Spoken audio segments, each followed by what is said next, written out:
evening and welcome to the Carnegie Town Hall. This meeting of the City Council will begin in a few moments.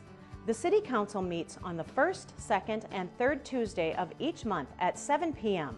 and serves as the city's policymaking and legislative body. Each meeting is governed by Robert's Rule of Order unless those guidelines conflict with city ordinance or charter. City Council meetings offer an opportunity for citizens to speak directly to their elected representatives. Those in attendance are invited to address the Council during the public input segment at the beginning of the agenda. At that time, any issue that is not subject to formal action later in the agenda can be addressed. Testimony that concerns a resolution or an ordinance's second reading is only allowed when those specific agenda items are being addressed by the Council. When addressing the Council, citizens should speak directly into the microphones at the podium and state their names for the record after being recognized by the Chair. To accommodate and respect all viewpoints, citizen comments are limited by ordinance to no more than 5 minutes each. Comments should be respectful and focused on providing new information that will benefit the Council's deliberative process.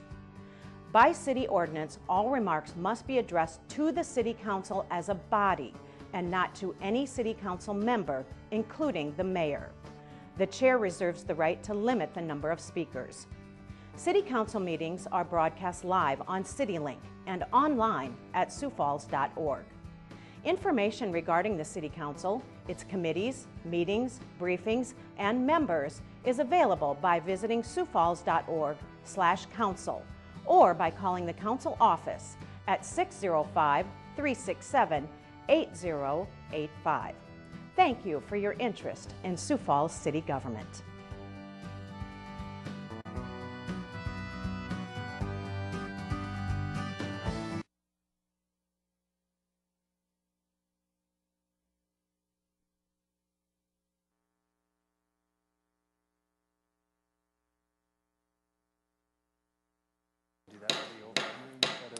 Good evening, everybody. Welcome to tonight's City Council meeting. Love the large crowd. Certainly appreciate the participation, having you here, whether in person or watching it at home.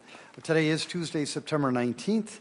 A very important meeting, of course, and I'd like to start off by introducing you to your City Council.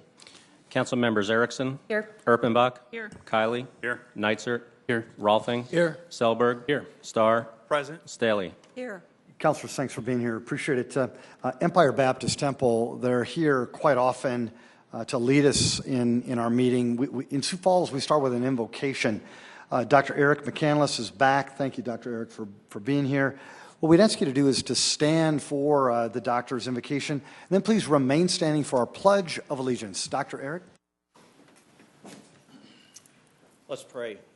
Our Father, we thank you for the liberties that you give us to have meetings like this, to consider our history, to look back at what's worked and what we've learned, and to look forward as to what you'd have us to put into action that might be beneficial for generations to come. Thank you for these counselors that give of their time and give of their energy so freely to guide our city. Thank you for our leaders here tonight in the audience. I pray that your blessings would be on this city and the decisions made tonight might prove to have your wisdom in them. We ask this and we need this in Jesus' name. Amen. Amen. Allegiance to the flag of the United States of America and to the republic for which it stands, one nation under God, indivisible, with liberty and justice for all.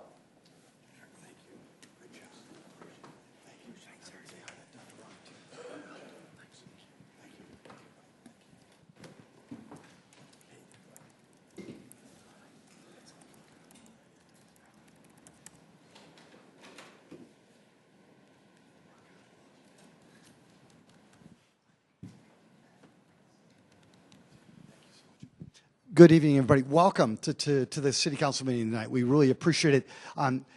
Is there anybody here from the proclamation tonight, the mental illness awareness? Please come forward. Welcome. Oh, there you are. Of course. I love it. Thank you. John, come on up.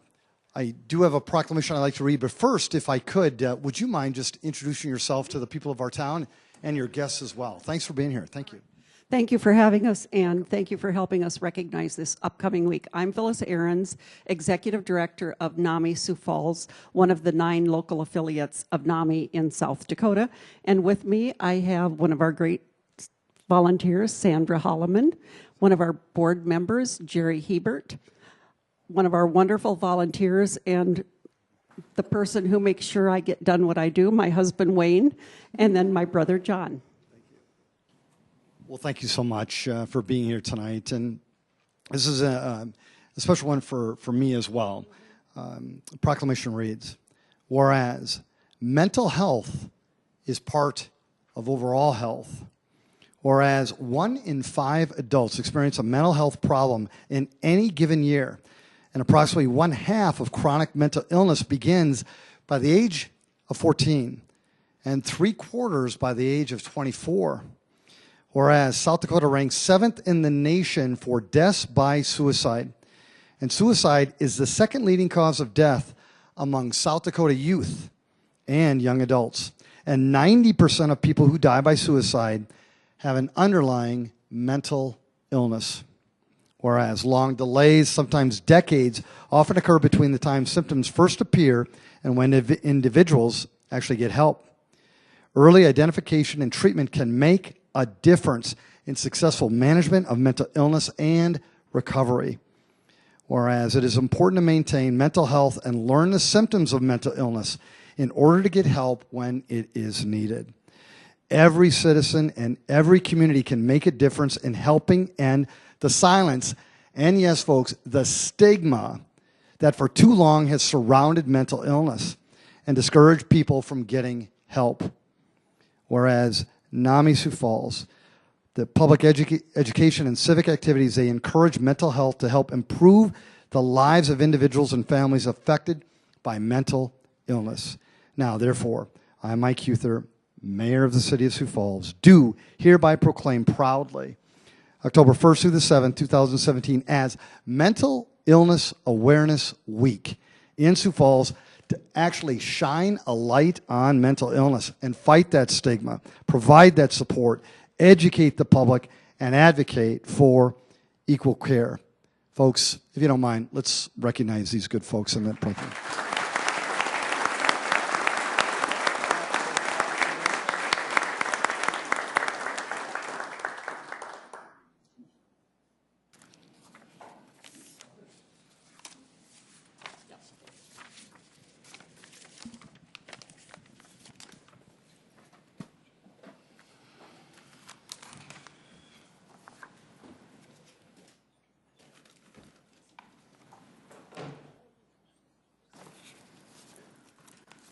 Council, thank you very much for that opportunity. Appreciate it.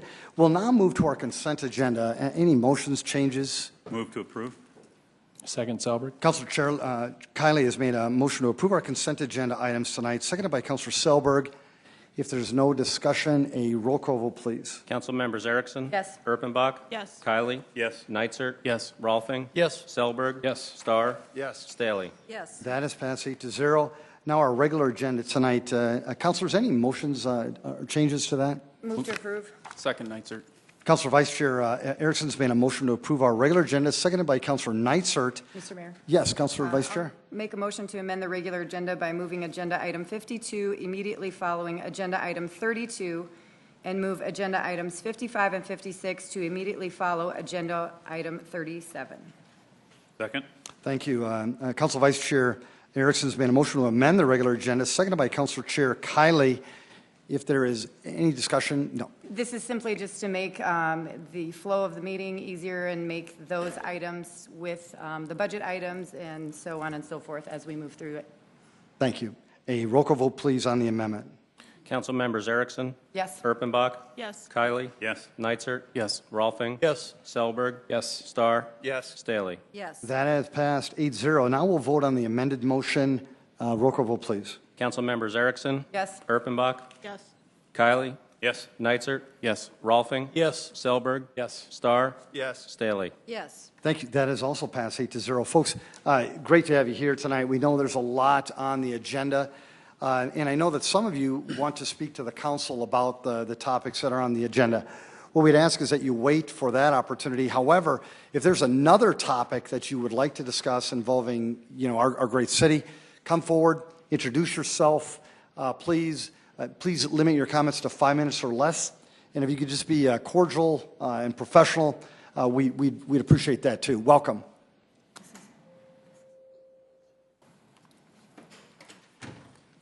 Good evening, council members, mayor. Thank you for an opportunity to speak to you this evening. Here on the urging of a friend, a fellow in ministry. Your name, please? My name is John Block. Thanks, John. Okay. I work with the Center of Hope ministry in the downtown area here that works with folks that are in transition. Those are the working poor. One of our major ministries that we do is Bike to Work ministry. And at the urging of a friend of a counterpart of mine in ministry, I'm here tonight just to speak to some of the safety issues, especially regarding cycling and pedestrian transportation in the downtown and probably the entire city. But I can speak to what I know of personally as a person who works as a pastor and meets with people that come in and out of our care center day in, day out. I've been increasingly aware recently of bicycle encounters, and I'm sure that, in fact, I actually confirmed with a couple of those guys today because I happened to bump into them in our care center, that these are unreported incidents. These are people who would come regularly into our care center, who use bicycles as a main form of transportation. Some of them are transitioning out of the jail or prison system.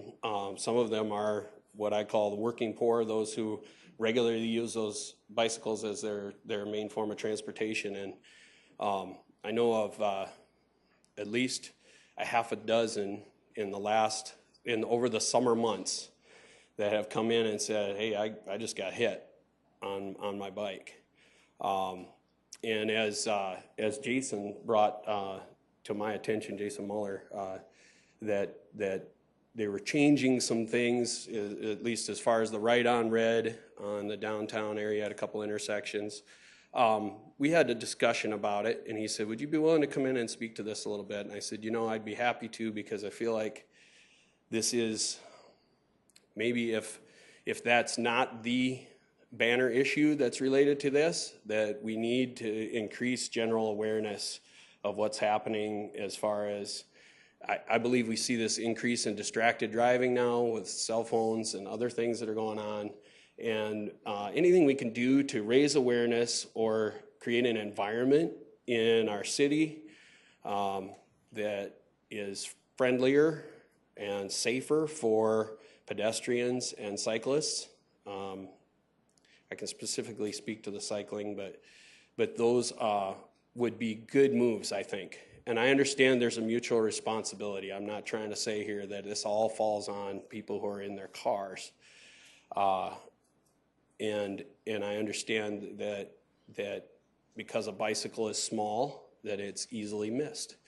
But that's all the more reason for us to make sure that we have a heightened awareness that it's kind of one of those things where if you don't speak loudly to something like this, nobody's listening. And so I feel like it was worth the time to come in and share my concerns on that, my firsthand things. I know a lot of these incidents go unreported. Part of it is because these are people with legal history, and they don't want to risk having somehow this come back on them if they report it, even if they were in the right. And so a lot of them just say, hey, I'm still walking, I'm still alive, so I don't care. But I had a bicycle come in the other day with the crank arms broke off, and I couldn't believe the guy was still alive. So that is really kind of the summary of what I have to say for tonight, and I thank you very much for hearing me out on it. Thanks, John. Thanks for coming down. We appreciate it. Folks, anybody else want to engage the council? Welcome.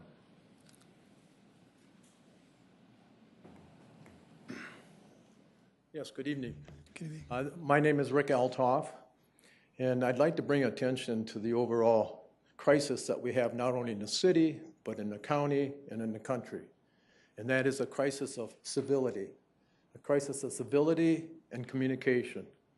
And it's really unfortunate because we continue to tolerate that, but at the same time, it's not making us a good city or country, and so on.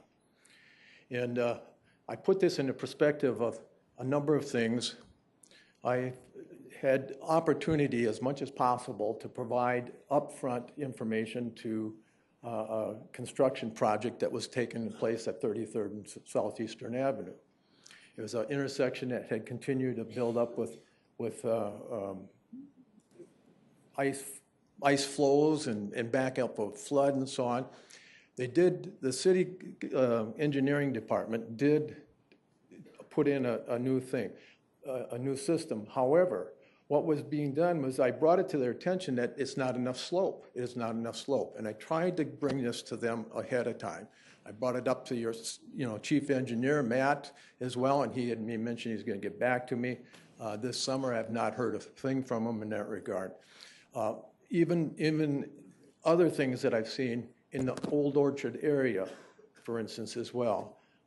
We had an opportunity to grow a neighborhood aspect of Old Orchard. What the city has done, or did do, and has done, they put a four-way stop sign on a Old Orchard, which is just simply an L. It's just simply an L. You know, that's a turn on an L. You head out to 33rd Street or head out to Southeastern Street on Old Orchard. They put 4 stop signs, a stop sign that says, beware of, there is a stop sign coming up. And in the middle of that turn, which had never been regulated before, they put 4 different poles in there in the middle of it. I contacted the city, Heath, and Heath has been very good in communicating from my standpoint. However, I said, the snowplows are going to go around here and they're going to tear it out in no time. They're going to tear it out in no time. And he agreed to it. I said, did anybody in the community, in the area, bring this to your attention that it was an issue? And he said, no. I said, well, how did it come about? He said, because we were looking at trying to slow the traffic from an average of 18 miles an hour going around there to 10 miles an hour for safety. I said, I'd like to see the police reports of any accidents around there. They were never presented to me.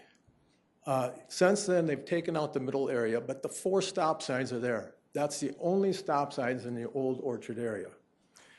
The Old Orchard area, again, we had an opportunity to have a neighborhood get-together in concert with the city. We had 250 people come to that, which was building the neighborhood. And what the city had done, the Parks Department had done, is we had signs, made out special signs for that overall program, which was in concert with the city, because we were going to have a lot of city employees there, fire department, the police department, so on. They removed the signs 2 days before the event happened because it was on their protocol. We contact the city, and Adam evidently from community development says, yeah, that's our protocol. Where are they? Well, they're in the shop department, perhaps. I doubt they're in the highway shop department. They've just probably tossed them away. These things are not needed. These type of behavior within the city is not needed. We just had an opportunity to host the senior games, the state South Dakota senior games, and the attitude from the city has been okay, but not exuberant, if you will. And I think we can raise that up. I think we have an opportunity to raise that up.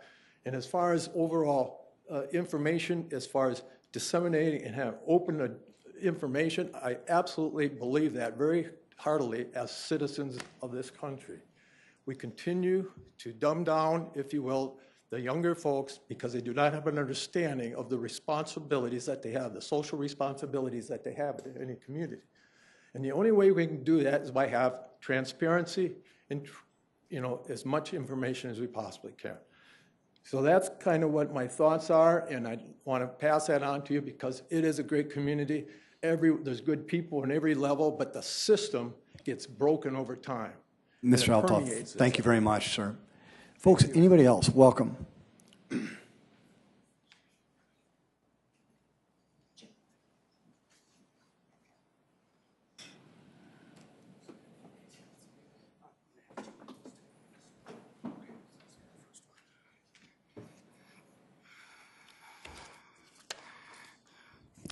Scott Erisman, Sioux Falls. Over the last few weeks, I've been doing some research on city council ordinances that have passed with the mayor and the council since the current mayor has been in office. So these go from May 17th, 2010 to August 15th, 2017. I left out rezones and planned developments just because they're a different ball of wax and there's a lot of them. So what I found out was there's 346 ordinances passed. And if you could go to the second sheet, Jim. About 23 of them, I call them neutral and positive, but about 23 of them have a direct impact on citizens. One of them was actually passed because of a citizen petition drive, which was snow gates. A lot of these were implemented by the city council. As you can see, quite a few of them are pretty good. One was Supreme Court, actually made them take down the traffic cameras. But there's a lot of good things. Youth bus rides, you can have chickens in town now, better public notices, smoking ban, stuff like that. But if you go back to the other one, there's a 323 ordinances that, while they help make a city move along, they don't really have a real direct impact, besides maybe some building code regulations. So let's look at the top ones there. We've had 72 code regulations. They're not all code. I mean, it's about half and half, the code regulations and other rules and laws put in place, 72. This one is the one that surprised me the most. We've had 53 fee and rate increases over the past 7 years. Now, you got to think, over maybe the past year, we've seen this downturn in sales tax revenue. Over the past 6 years or so, we've been in what we call a boom town or a great economy. So why would we raise fees 53 times? Supplemental appropriations, this is when we take money out of reserves to help pay for extra things. Another thing that I question, we did it 50 times, and I'm talking, it was a lot of money, in the millions. When we had, such a good economy and big budgets, it surprised me that we'd have to take that much extra money out. And then if you go down to revenue bonds, these are the big ones.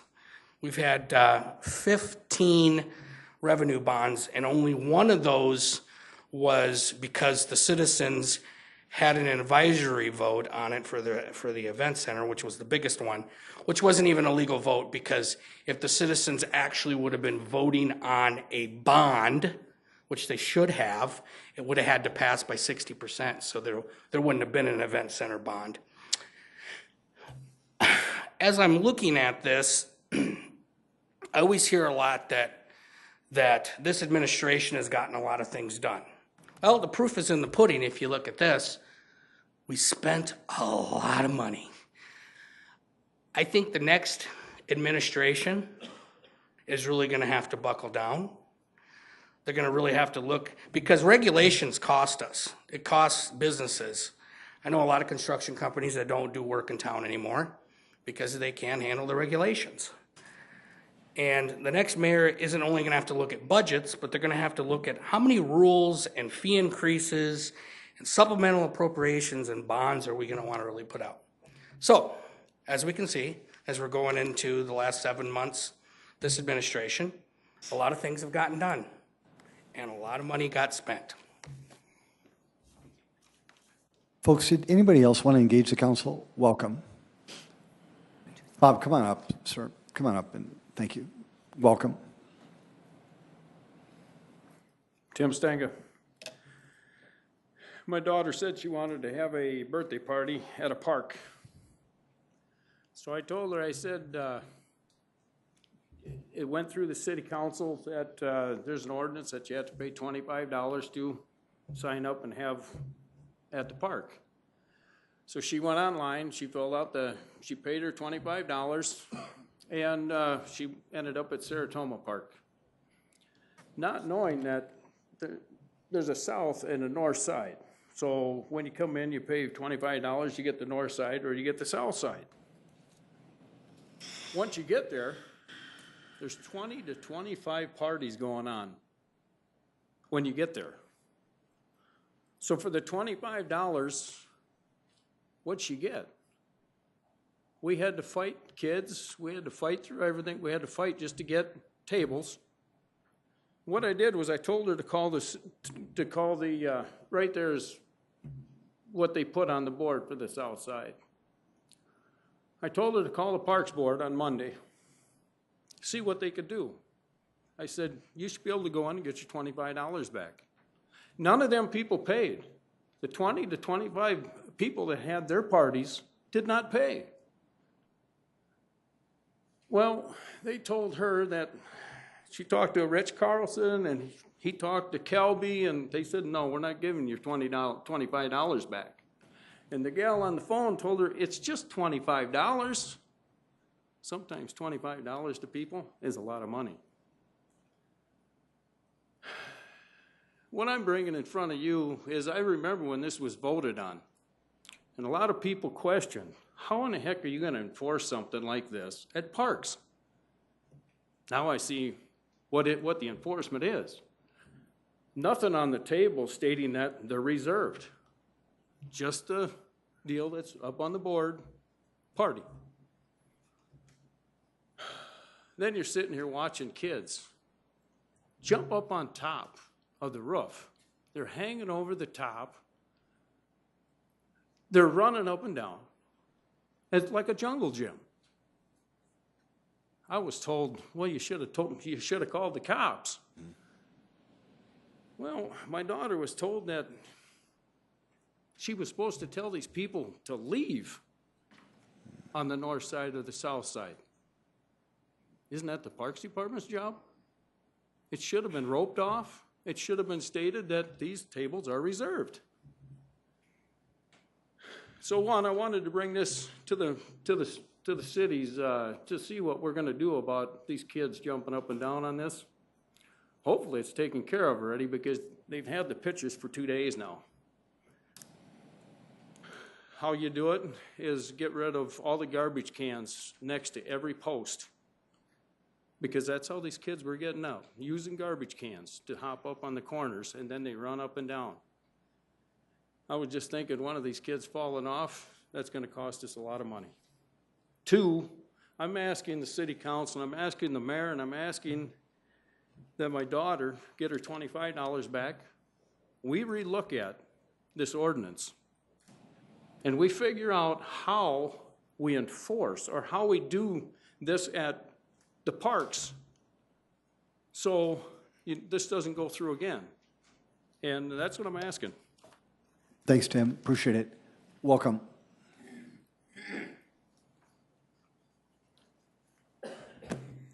Good evening, Bob Colby.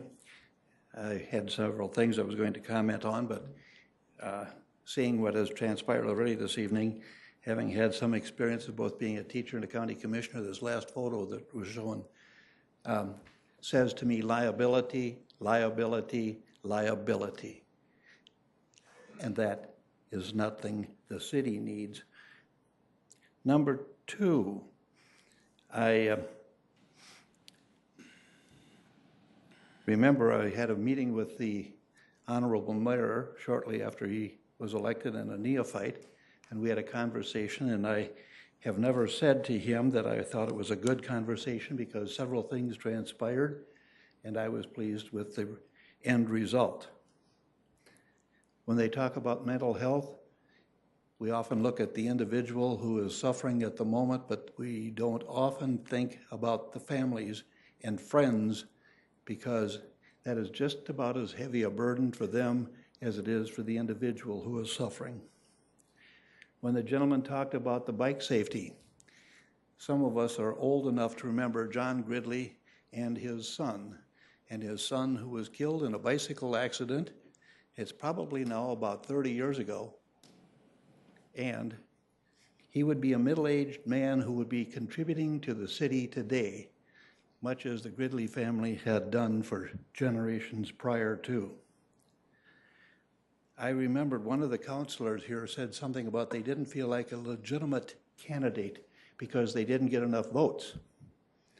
And for me, it didn't, when I was running, it didn't affect me too much how many votes I had in that election. I was trying to see if I could get 50% of the registered voters to vote in my favor. I don't think I got better than about 45% of the registered voters in the county. Should that make me feel like an illegitimate candidate? Most of you here are elected by less than 20% of the registered voters, which means 80% of the people did not vote for you. So you owe them as much as you owe those who voted for you. And that always made me feel like I owed people something.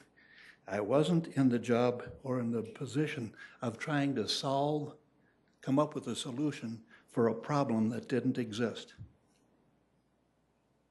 Thank you, Bob. Welcome. Greetings. Jason Muller, pastor at the Ransom Church, and I'm still not happy about coming back up here to talk about this issue, but I wanted to clarify a few things in my position and why I feel we have a justice issue when it comes to 11th and Minnesota, making a right hand on red unless pedestrians are present. The concern is, regardless of whether somebody is making a bad judgment choice, whether they're walking or they're driving, we are going to have an injured party. And I'm not talking about just the pedestrian potentially being killed by a 4,000-pound plus car. I'm talking about the driver themselves. Because when they strike somebody with their car, I don't believe anybody in this city who drives today is some kind of sociopath that doesn't care about our community and the people that are walking across the street. I don't think they would do it intentionally. I don't think they would actually make a right hand on red. It's just that sometimes we're in such a rush in our world, in our society, and work, life, our children continue to drive us to go faster and faster. But when that individual who strikes a person with a car, whether they wound them or take their life, is going to have to live with that for the rest of their lives.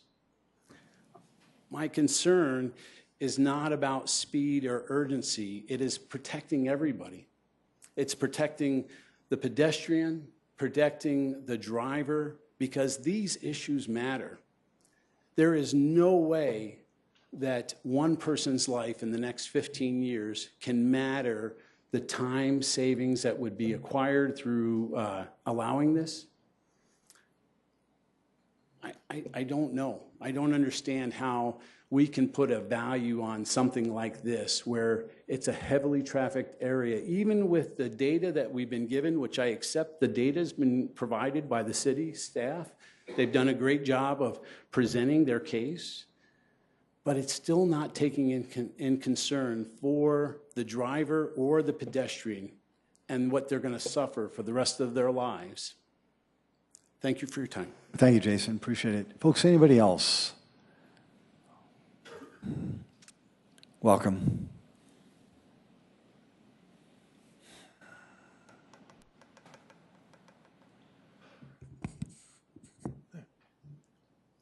Greetings.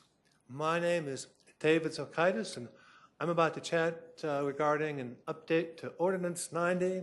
It deals with restricted and vicious animals. We don't want those around very much. Not on the agenda. Mr. Mayor, this is on the agenda. I'm sorry. Is it? Oh, no, it's not. Never mind. I'm sorry. Thank you. My Go ahead, apologies. David.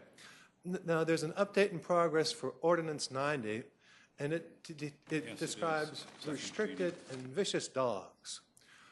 Now, according to this update, that there will be a small penalty for you if your dog makes a small bite, and there will be a larger penalty if your dog causes a higher level of injury. Mr. Mayor, this is item number 35 on the agenda, so I think that we need to take the public input during the item. Do you want me to wait till item 35? David, let's do it then. All right. Thank you. It's a second Thank you. reading. Stephen, did you want to speak to the council? Yes. All right, come forward, please. Thank you. Sorry, good job. Thank you. David, thank you. Hi, Stephen, go ahead, buddy. I'll lower these. I'm a little bit shorter than he is. My name is Stephen Ciano. I was here last week, and the result was the printout says spoke about his physical, social, and emotional disabilities, the crimes being committed against him. There's a request for help. Well, I want to somewhat put that in perspective. I have been disabled since '78, as you all well know, I suppose, with PTSD compounding Asperger's.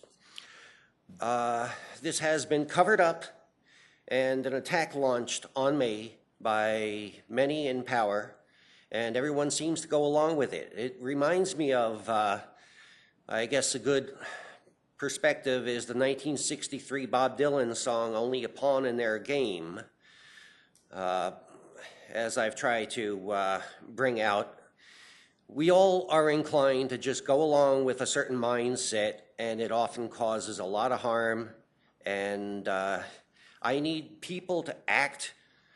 I need people of this body to direct city entities already involved to do what they need to protect me and others like me. This is very important. The mental health people you had there, I had gone to them, they did not help. What they did in order to launch an assault on me and the cover-up is declare me psychotic. There's absolutely no substantiation for that, and if any one of you looks into it, you'll see that this is a crime. It's a crime of promoting the conspiracy of malfeasance, misprision, and assault, attempted murder. Through this, I was declared incompetent, whereby money in my name was sent to a third party for years and denied me because I wouldn't go along with the fraud. I may not lawfully go along with the fraud, and I'm an honest person. So they took advantage of that and expected me to die, and I assume that you people expect me to die also. I am physically ill. I have lung problems. I have abdominal problems. I have spinal problems. I have bone issues, which you don't need to know the detail of, but maybe you do. If you look into it, your city attorneys involved have covered it up. It's discriminatory what they have done. It's because of my beliefs and my disability. It reveals a lot about what people do wrong in the military to their own people and in the VA. I told you that there's veterans I know, I've known, who have died under the auspices of this VA system. There's people in the administrative and the medical arm of it. I've reported to the federal people, and I want your assistance in doing this. Go make the contacts necessary. I will sign whatever to support it. I need these issues to be addressed, acknowledged, so that I don't look bad or nutty. And about that climbing incident, I used to climb everything. I grew up in a city. I was climbing fences, buildings, trees, anything I could find, I could climb. And I was also a fighter, and I had quit fighting because I had the revelation, epiphany, that it was not my place, based on spiritual concerns, as everyone I saw as my brother and sister, to harm or kill anymore. So I had quit fighting when I joined the military, prior to joining the military. And that's why they attacked me, because I was not one of them. I did not have the same mindset. Hey, aren't we in favor of our differences? Don't we welcome that? Isn't that what makes us all beautiful people? Well, I do see as silence equals assent in a legal community, I see any silence from you as a cent and hold you accountable if I should die tomorrow or next week, then you have my blood on your hands. Thank you. Stephen, thank you for your service. Thank you. Welcome. Thank you all very much. Item number... Mayor, you have one more. Come on forward, sir. Folks, if you want to speak, come on up. I want to leave with a good note. Sir, your name, please. Jay Rude. Welcome, Jay. 3914 East 3rd Street, Good to Sioux have you here. Falls. I was one of the ones that complained about crosswalks on 3rd Street. I see Mark and Galen over there. I appreciate you guys digging up the money for that. At Columbia now that we do have that crosswalk, and the wife and I walk around. We haven't ran into the guy in the wheelchair, but now he doesn't have to go through the driveways to get over to the bus stop. So I just wanted to thank you guys and Public Works. Appreciate it. Jay, we appreciate it as well, and thanks for coming tonight to relay that. We appreciate it. Folks, any other good or bad news? Very good. Item number 12. Item 12, protest petition filed pursuant to SDCL 11-4-5 and City Ordinance 160-654C. The ordinance does not become effective unless approved by 6 members of the City Council. As amended at the City Council meeting on August 1st, 2017, an ordinance of the City of Sioux Falls, South Dakota, rezoning property located at northeast corner of East 6th Street and North Bonson Avenue from the AG Agriculture District to the LW Live Work District. Petition number 6219-2017, and amending the official zoning map of the City of Sioux Falls. Good evening. I'm Mike Cooper. Councilor Seeley. Yes, Mr. Mayor, I'd like to recuse myself. Thank you very much, Councilor. Appreciate it. Ms. Cooper. Okay. Good evening. I'm Mike Cooper with Planning and Building Services. This property, as we saw on the agenda, is at the northeast corner of 6th and Bonson. The owners are Lois and Kelly Brown. It consists of approximately 6 acres. At the August 8th City Council meeting, the property was rezoned from agricultural to live work with 2 conditions. One limited the size of apartment buildings to 2-story, 24 units. And the second condition talked about a traffic and pedestrian plan along with an analysis of the intersection of 6th and Bonson with future development. Prior to this rezoning taking effect, a protest petition was filed and submitted to the clerk's office. By city ordinance and state law, if a protest petition is submitted by at least 40% of the property owners within 250 feet of the rezoning site, a second vote is required. This exhibit shows you the petition as reviewed by the city clerk's office, which is just under 55% of the eligible voters. So tonight you are being asked to vote on this a second time, and in order for this to prevail, it will require approval by at least 6 council members. With that, the staff does not have any new information that has not already been presented at least more than once. Mayor, I'll turn it back to you. Thanks, Mike. Appreciate that. Folks, is there anybody in the audience who wanted to speak to this particular item? Welcome. Mr. Mayor, council members, I'm here again. My name is David Eastman, citizen of Sioux Falls. I live on Phillips Avenue near McKinnon Park, but we own the properties there on the corner of Solar and Bonson and also just north of there on 3rd. I got to thinking you probably maybe still have some questions, basic questions that that you maybe have not thought of asking us. Like, why are we still here after coming back again? The reason, one of them, we're very concerned of the effect the live-work zoning will have in the neighborhood. We do not want another bigger Redwood Estates. We all know what that brought into the neighborhood. What we're trying to do is protect the value of our properties, just as the Browns are doing their best to augment the price of their property by increasing the number of units that they want to put in there.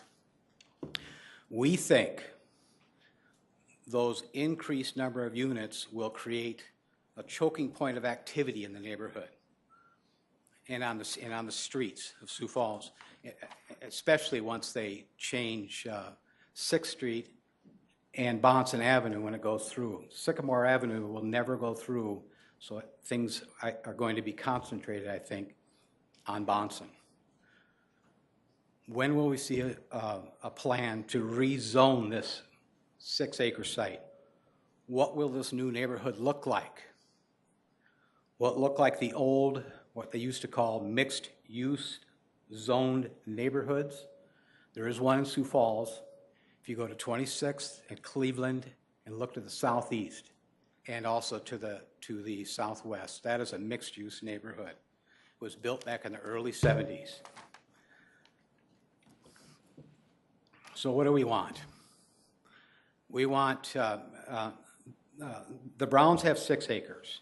Let's not do another mixed-use, low to moderate income residential neighborhood without a plan.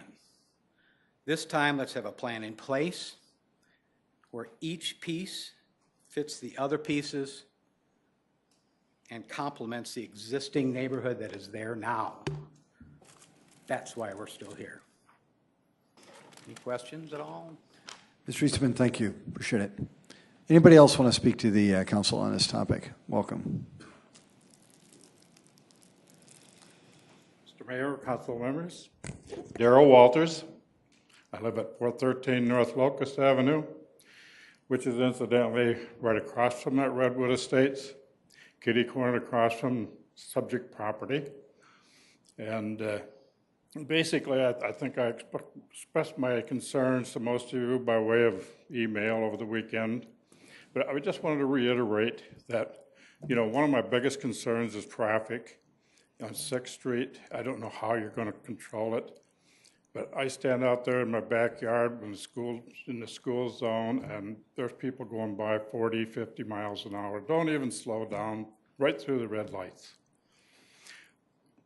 That being said, you know, I think we have a lot of different issues, and I think Dave covered quite a lot of those. And I'm not going to take up a lot of time. I just want to express the fact that the density thing, the traffic, the water, these are all things that concern me, especially right across the street, and also our whole community down there. And I'm just asking you to consider, you know, what's being done or what could be done over there. And in closing, I would just like to say, we're not here to try and keep the Browns from selling their properties. They happen to be friends of ours. But I'll only say this, with all respect to the Browns. If they were living where I'm at, and I was living where they're at, they would be fighting tooth and nail to keep some of those apartments out of that property. And with that, I thank you for listening and appreciate it. You're welcome, Darrell. Thank you. Folks, welcome. Good evening, Mayor, Council. My name is Tony Burke. I live at 804 Caleb Avenue, and I'm here tonight as president of the Oakview Neighborhood Association. As an association, we fully support the petitioners that presented the petition to you tonight. As an association, you can appreciate the neighbors who have been advocates have worked hard over the last 19 months to focus on facts and finding compromise by coming to the table with an open mind. We still believe the Planning Department's most recent report is a sound compromise. Saying that, it is hard to compromise and discuss if the property owners do not come to the table to discuss and find solutions, but simply present half-truths. Proof in point is the petitions before you tonight. If previous testimony was presented, most of the neighbors were not in opposition. The truth is in front of you. Neighbors are deflated and feel like the interest of one property owner is paramount over hundreds of property owners. Specifically regarding the density on the Lacey Homestead rezoning ordinance, this council voted to limit density by not allowing MD2 forms. First off, thank you for recognizing the fact that this rezoning needed a limit on its density. The question, or rather questions, we have with this council is how did council come up with the decision to limit density by limiting a form? And what shape, places, Sioux Falls ordinance did council use to come up with a solution? We ask this because the decision to not allow the MD2 form, while appreciated, also seems to be a bit arbitrary. If it's the form we are going to limit, then why wouldn't we also limit the MD1 form, since both MD2 and MD1 ultimately results in a high-density zone? Why decide to limit the form versus just simply density itself? What if a contractor who is a green space conscientious wants to build as many units as allowed and wants as much green space as possible? Wouldn't it be better to allow them to build 2 MD2 buildings versus 3 MD1 buildings? Why not simply limit density itself? The Planning Department's recommended condition to limit the density of 72 units of non-senior or 96 senior housing was based from the Shape Places Sioux Falls Ordinance for limiting density. We would argue a better regulation, one that isn't completely arbitrary, and one that uses Shape Sioux Falls Ordinance would be to either limit both MD1 and MD2 and MD1, or limit density itself to medium density, which would be what the Planning Department previously recommended. We implore you to please reconsider your previous decision and consider one of these options instead. Thank you. Thank you, Tony. Welcome. Sierra Bruce at Sioux Falls. As y'all remember, when this speaker just came out, the first one about Redwood Estates, I spent numerous of hours in that neighborhood. Yes, it was broken up. Yes, it was becoming a projects, but we had poor management in there. As of right now, they're working with the police. They're getting the drugs out of there, and they have better management. I don't know the situation with Oakview. I'm not going to comment on it because they're wonderful people in this neighborhood here. So I'm not going to comment on nothing else. But do not sit there and pinpoint one property that's a low-income property here. Have they been to Redwood Estates? I was there. I know that it's going through the roof with that. I know that they had a lot of issues there. It was poor management. They're still dealing with the crime out there. They still have the undercovers out there. And there's people in that apartment complex cooperating with law enforcement. So before you say something about Redwood Estates, you better get your facts done. I've been contacting the police department every week on a calls per volume.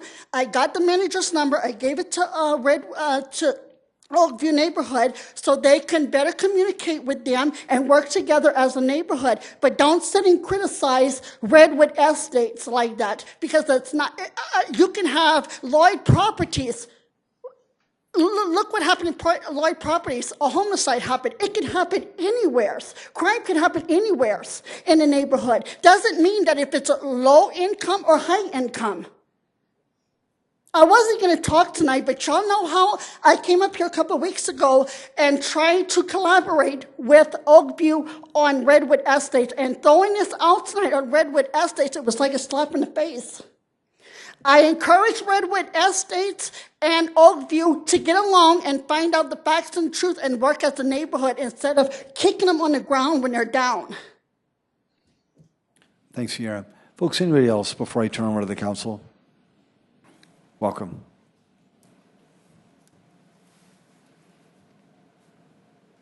Folks, if there's anybody else, just come forward and we appreciate welcome. Good evening. My name is Arlie Brindy. I work at Brindy and Mitter's Law Office at 9th and Phillips in beautiful downtown Sioux Falls.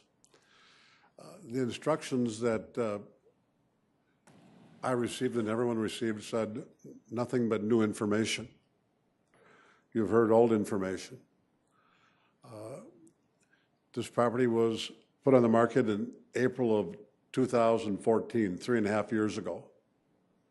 No one wants to make an offer on that property until they know what zoning is available. The city has received information and inquiries about different uses than this plague that we call apartments. I don't know who the ultimate purchaser will be. I do know that live work with restrictions made sense on August 8th, and it makes sense today. We will work with the city. It'll be a good project, and I thank you for your vote August 8th, and I ask you for your vote again tonight.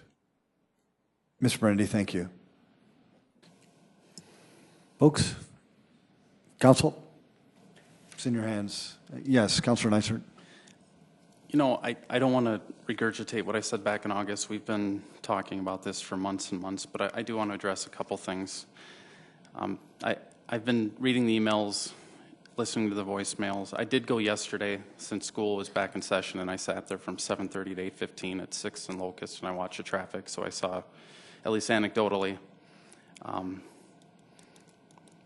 you know, something that this stigma about apartments in this town has really got to end. This is, we're not going to get anywhere if we have this. And I understand passion about the neighborhood, and this isn't the only time, but we've just got to get past this making everybody out that lives in an apartment to be some sort of scumbag. It's just not good.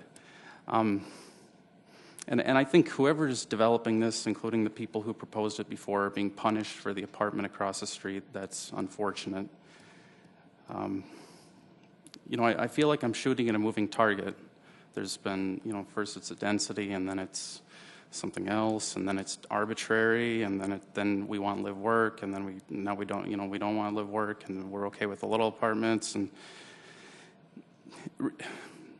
a property owner, frankly, they get to do what they want with their property as long as it meets the comprehensive plan and it's appropriate in that location. We have to do what's best for the city. You would have chaos if it would simply be a popularity vote where just neighbors just get to say, I don't want you to put up that garage or whatever else. So we have to look at what's best for the city, and at this location, at this intersection, with these land uses around it, can it work? And with thousands of cars on 6th Street, 100 and some units, which could be done with apartments, is not going to tip the scales. This can work. I respect the passion about it, but I would propose to approve this. I'll make a motion to approve. Second, Erpenbach. Thank you. And Councilor Neitzer, thank you. Councilor Erpenbach, thank you.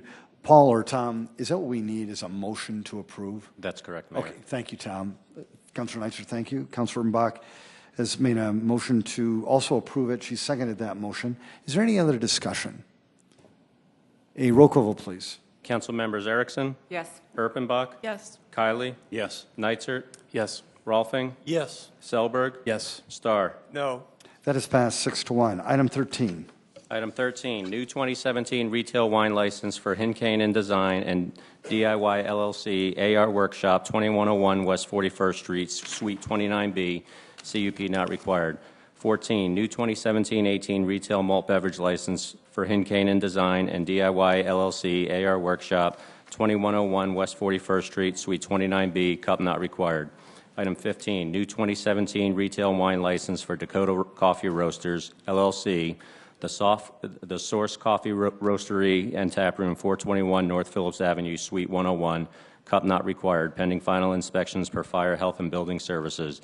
Item 16, new 2017-18 retail malt beverage license for Dakota Coffee Roasters, LLC, the Source Coffee Roastery and Tap Room, 421 North Phillips Avenue, Suite 101, cup not required, pending final inspections per Fire, Health, and Building Services. 17, new 2017 retail wine license for CEC Entertainment Incorporated, Chuck E. Cheese's, 2600 South Louise Avenue, cup not required. Item 18, new 2017 package delivery license for Hy-Vee Incorporated, Hy-Vee Food Store No. 1, 1601 South Sycamore Avenue. Item 19, new 2017 package delivery license for Hy-Vee Incorporated, Hy-Vee Food Store No. 2, 4101 South Louise Avenue.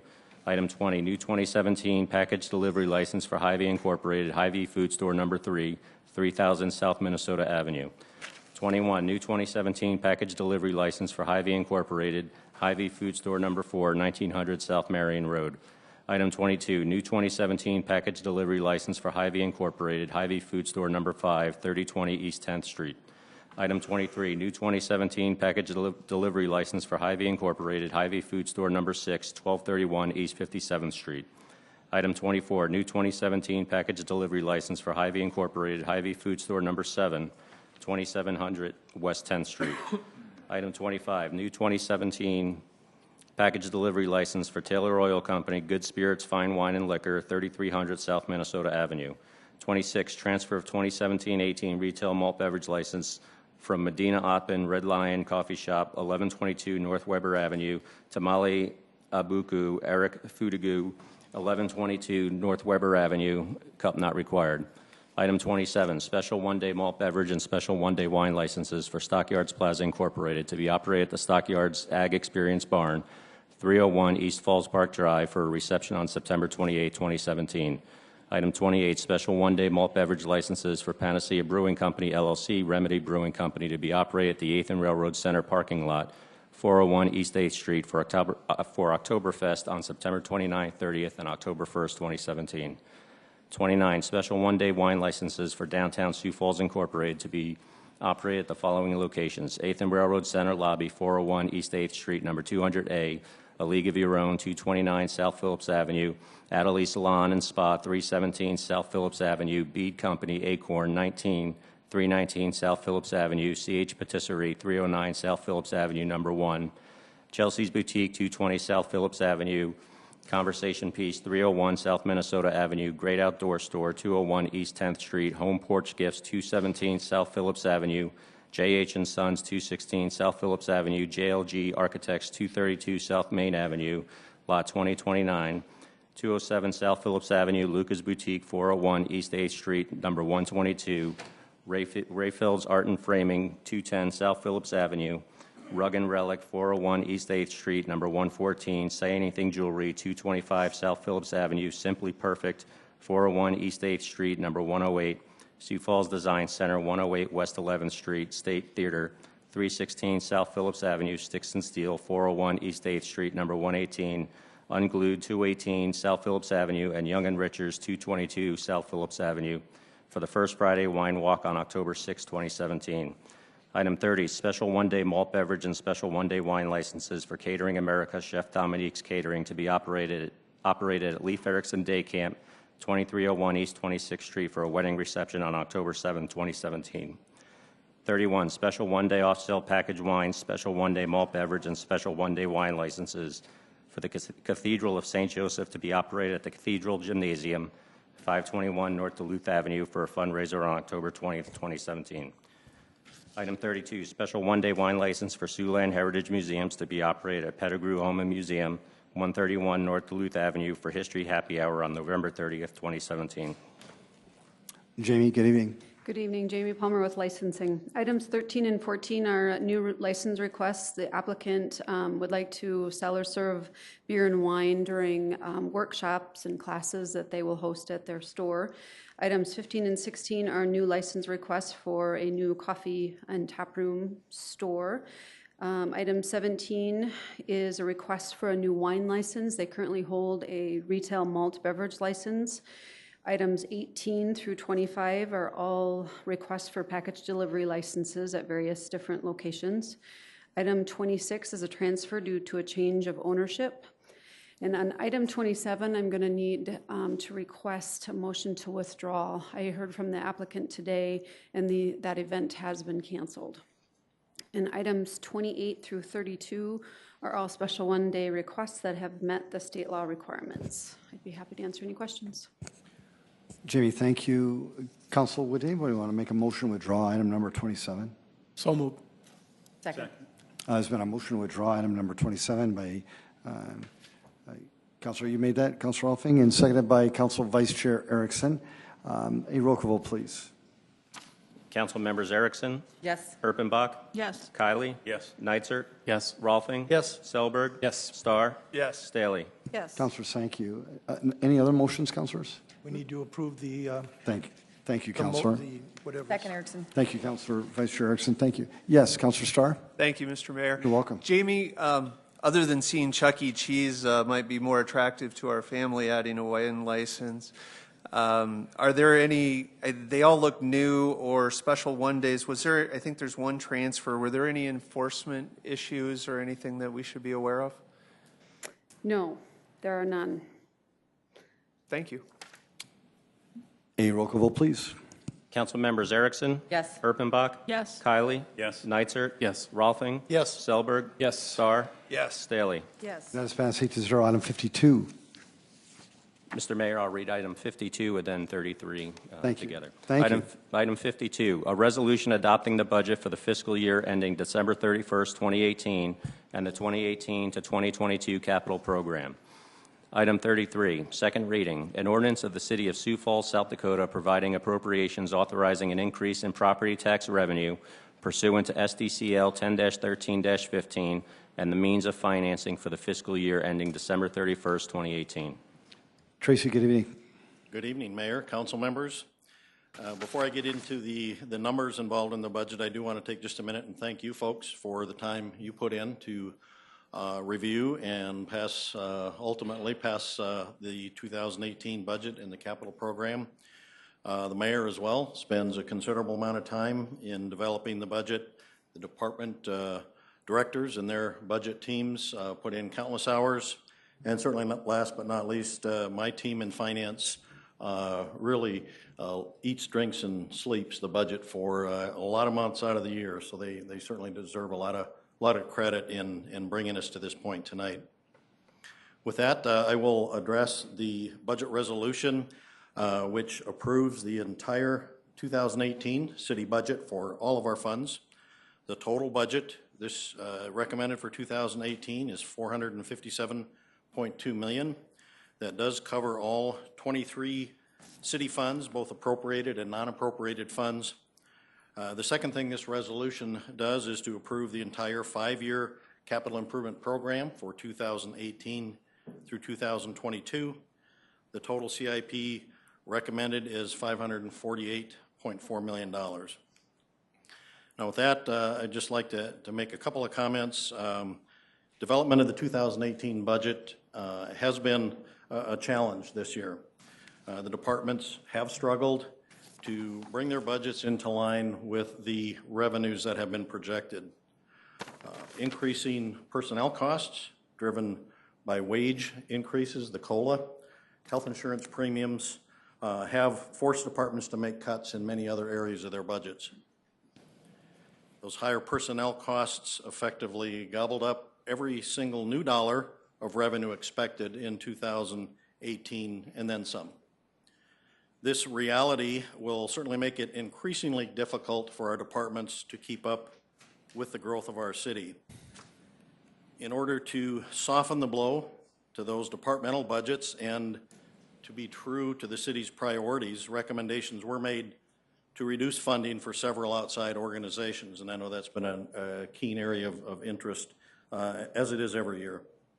It's never easy to make funding reductions like those that have been recommended. It takes courage and it takes leadership. Doing the right thing often does. The easy thing to do, of course, would be to restore the funding for these organizations, and I would urge you to not simply take the easy route tonight, but instead demonstrate the strong leadership I know this council is capable of and adopt the budget as recommended. So with that, I would ask the council to approve this resolution. Thank you. Tracy, thank you. Folks, before I go to the council, is there anybody in the audience who wanted to speak to this item? Welcome.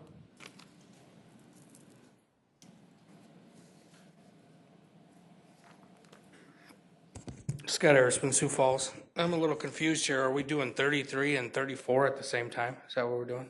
We're on item 52 and 33. 52 and 33. Now, we'll start with 52.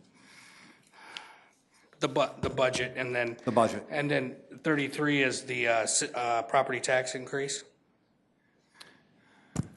Tom, you want to explain this to They're Scott, both please? the budget items. One is the resolution and one is the ordinance. Well, I'll talk about the budget then if that's Very where we're good, at. Tom. Thanks, Scott. I was a little disappointed, even though we are trying to be a little lean here, that we were cutting back on a lot of the nonprofits. Now, I agree that some of the nonprofits probably don't deserve to get anything, but you know, as much money as we give to like the Development Foundation and some of these other organizations, you know, the Dudley House actually saves taxpayers money. You know, it's kind of the argument we had with the safe house with the county, and the argument we had with the Glory House and having these people stay out of jail. When we're not scraping these people off the street in the middle of winter, we're saving taxpayers hundreds of thousands of dollars. It makes no sense to me to cut $60,000 out of the Glory House's budget because gosh darn it, they should just get it someplace else. It actually saves us money keeping homeless people off the street.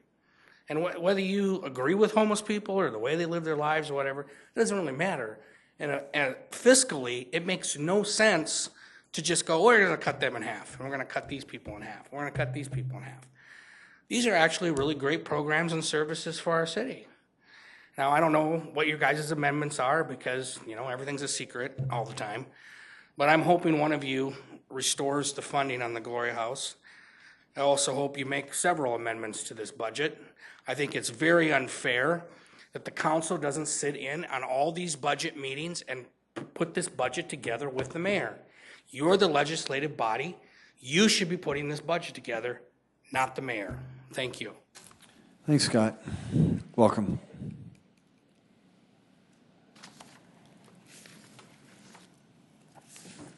Bruce Danielson. Just something quick. I still don't understand why this body doesn't start working on next year's budget tomorrow. You're going to vote on this thing today. Why don't you start working on it tomorrow so that we can have some zero-based budgeting going into effect here and start from scratch, start looking deep into the departments and quit using the numbers that are force-fed you at the last minute. Thank you. Folks, anybody else? Welcome.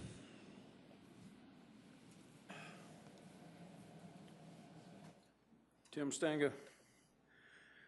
Looking at a property increase, any property increase dibs into the elderly people that want to stay into their houses. They're struggling right now just to make it. And now we're going to put a property increase.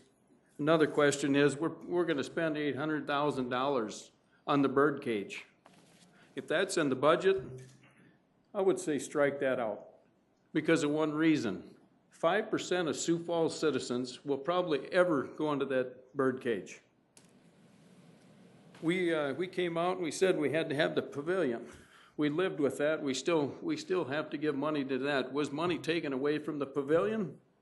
Or did they still stay on the same budget, but yet we still have to pay the same amount every year?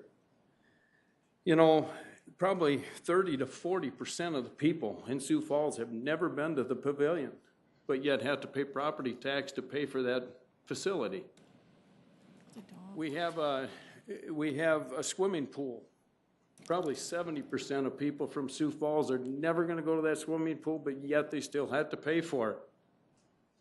We have the event center. I would probably say 50% of the people in Sioux Falls are never going to go to that event center because they can't afford it. We're putting money into things that we can't afford. But yet when you're going $800,000 into something that absolutely does not make the city one dime, then I think we really got to look at it, because last week I think we were looking at what we can do with the arena. We don't want to put any money in the arena because it ain't making no money. Well, the bird cage ain't making us no money either, but yet we're still going to put the money into that. You know, it was sold that we would have flat floor space, but now we want to get rid of it or see what we can do with it. Things don't add up. Folks, anybody else want to engage the council on the topic of the budget? Thank you, councilors. Councilor Bach? Just two reminders based on those comments. First, property taxes don't go to the pavilion, just reminding my colleagues, those are entertainment taxes that pay for the pavilion. And the other is that in South Dakota there is a tax freeze for elderly folks who own their homes. Once they hit a certain age, and I couldn't Google fast enough, I apologize, but I believe it's 65 or 70, their property tax is frozen on that birth date. And so just a reminder that property tax increases don't necessarily go to what people are saying at the podium. And then with that, Mr. Mayor, I would move approval of item 52. Second, Erickson. There's been a motion to approve item number 52, which is a resolution adopting the budget for the fiscal year ending December 31, 2018, and the 2018-2022 capital program, and it has been seconded by Councilor Vice Chair Erickson. Any questions or comments? Yes, Councilor Starr. Thank you, Mr. Mayor. Welcome. I have an amendment with the clerk, if he'd read it, please. Thank you. Yes. A motion to amend the main motion by Councilor Starr to amend the 2018-2022 capital improvement program and the entertainment venues budget by decreasing Project 13013 Sioux Falls Stadium improvements by $270,000 within the entertainment tax fund, and amend the 2018 general fund budget by decreasing the Parks and Recreation budget for Great Plains Zoo by $231,730 and increasing the following: General Fund Parks and Recreation budget by $76,730 to fund the following contracted services: Center for Active Generations, $14,980, YMCA After School Program, $34,000, Volunteers of America Boat and Youth Center, $27,750. General Fund Economic Development budget by $95,000 to fund the USD Discovery District, $50,000, and Sioux Falls Development Foundation, $45,000. General Fund Transfer budget to Community Development Fund by $60,000, and amend the Community Development Fund Affordable Housing budget by $60,000 to fund the Bishop Dudley Hospitality House, and amend the Entertainment Tax Fund Entertainment Venues budget by $231,730 to fund the Great Plains Zoo. Second, Erickson. It's been a motion to amend. I'm not going to go through the whole thing. I'm going to have Councilor Starr explain it. And it has been seconded by Councilor Vice Chair Erickson. Councilor Starr. Thank you, Mr. Mayor. A number of things that, a long amendment, but what I did is went back and said, all right, let's fund these services at the 2017 rate for the 2018 budget. And then what we would have the ability to do as a council is go back and meet with each one of these groups during the course of the rest of the year of 17 and 18, review each one of these agencies for, is it the role of government? Is it something we should be funding? Is it something the citizens of Sioux Falls see us as a need to do? We found each one of these entities to be an important role of government because we put them in our 2017 budget. And to arbitrarily cut, and it sure wasn't an easy route of trying to add this back in, I think we should fund these nonprofits or outside agencies at the 17 level. Then we're able to go back and really review them. What I did was make a cut to the $270,000 Sioux Falls Stadium improvements because I know as a council we need to be responsible that if we're going to increase funding, we have to know where it came from.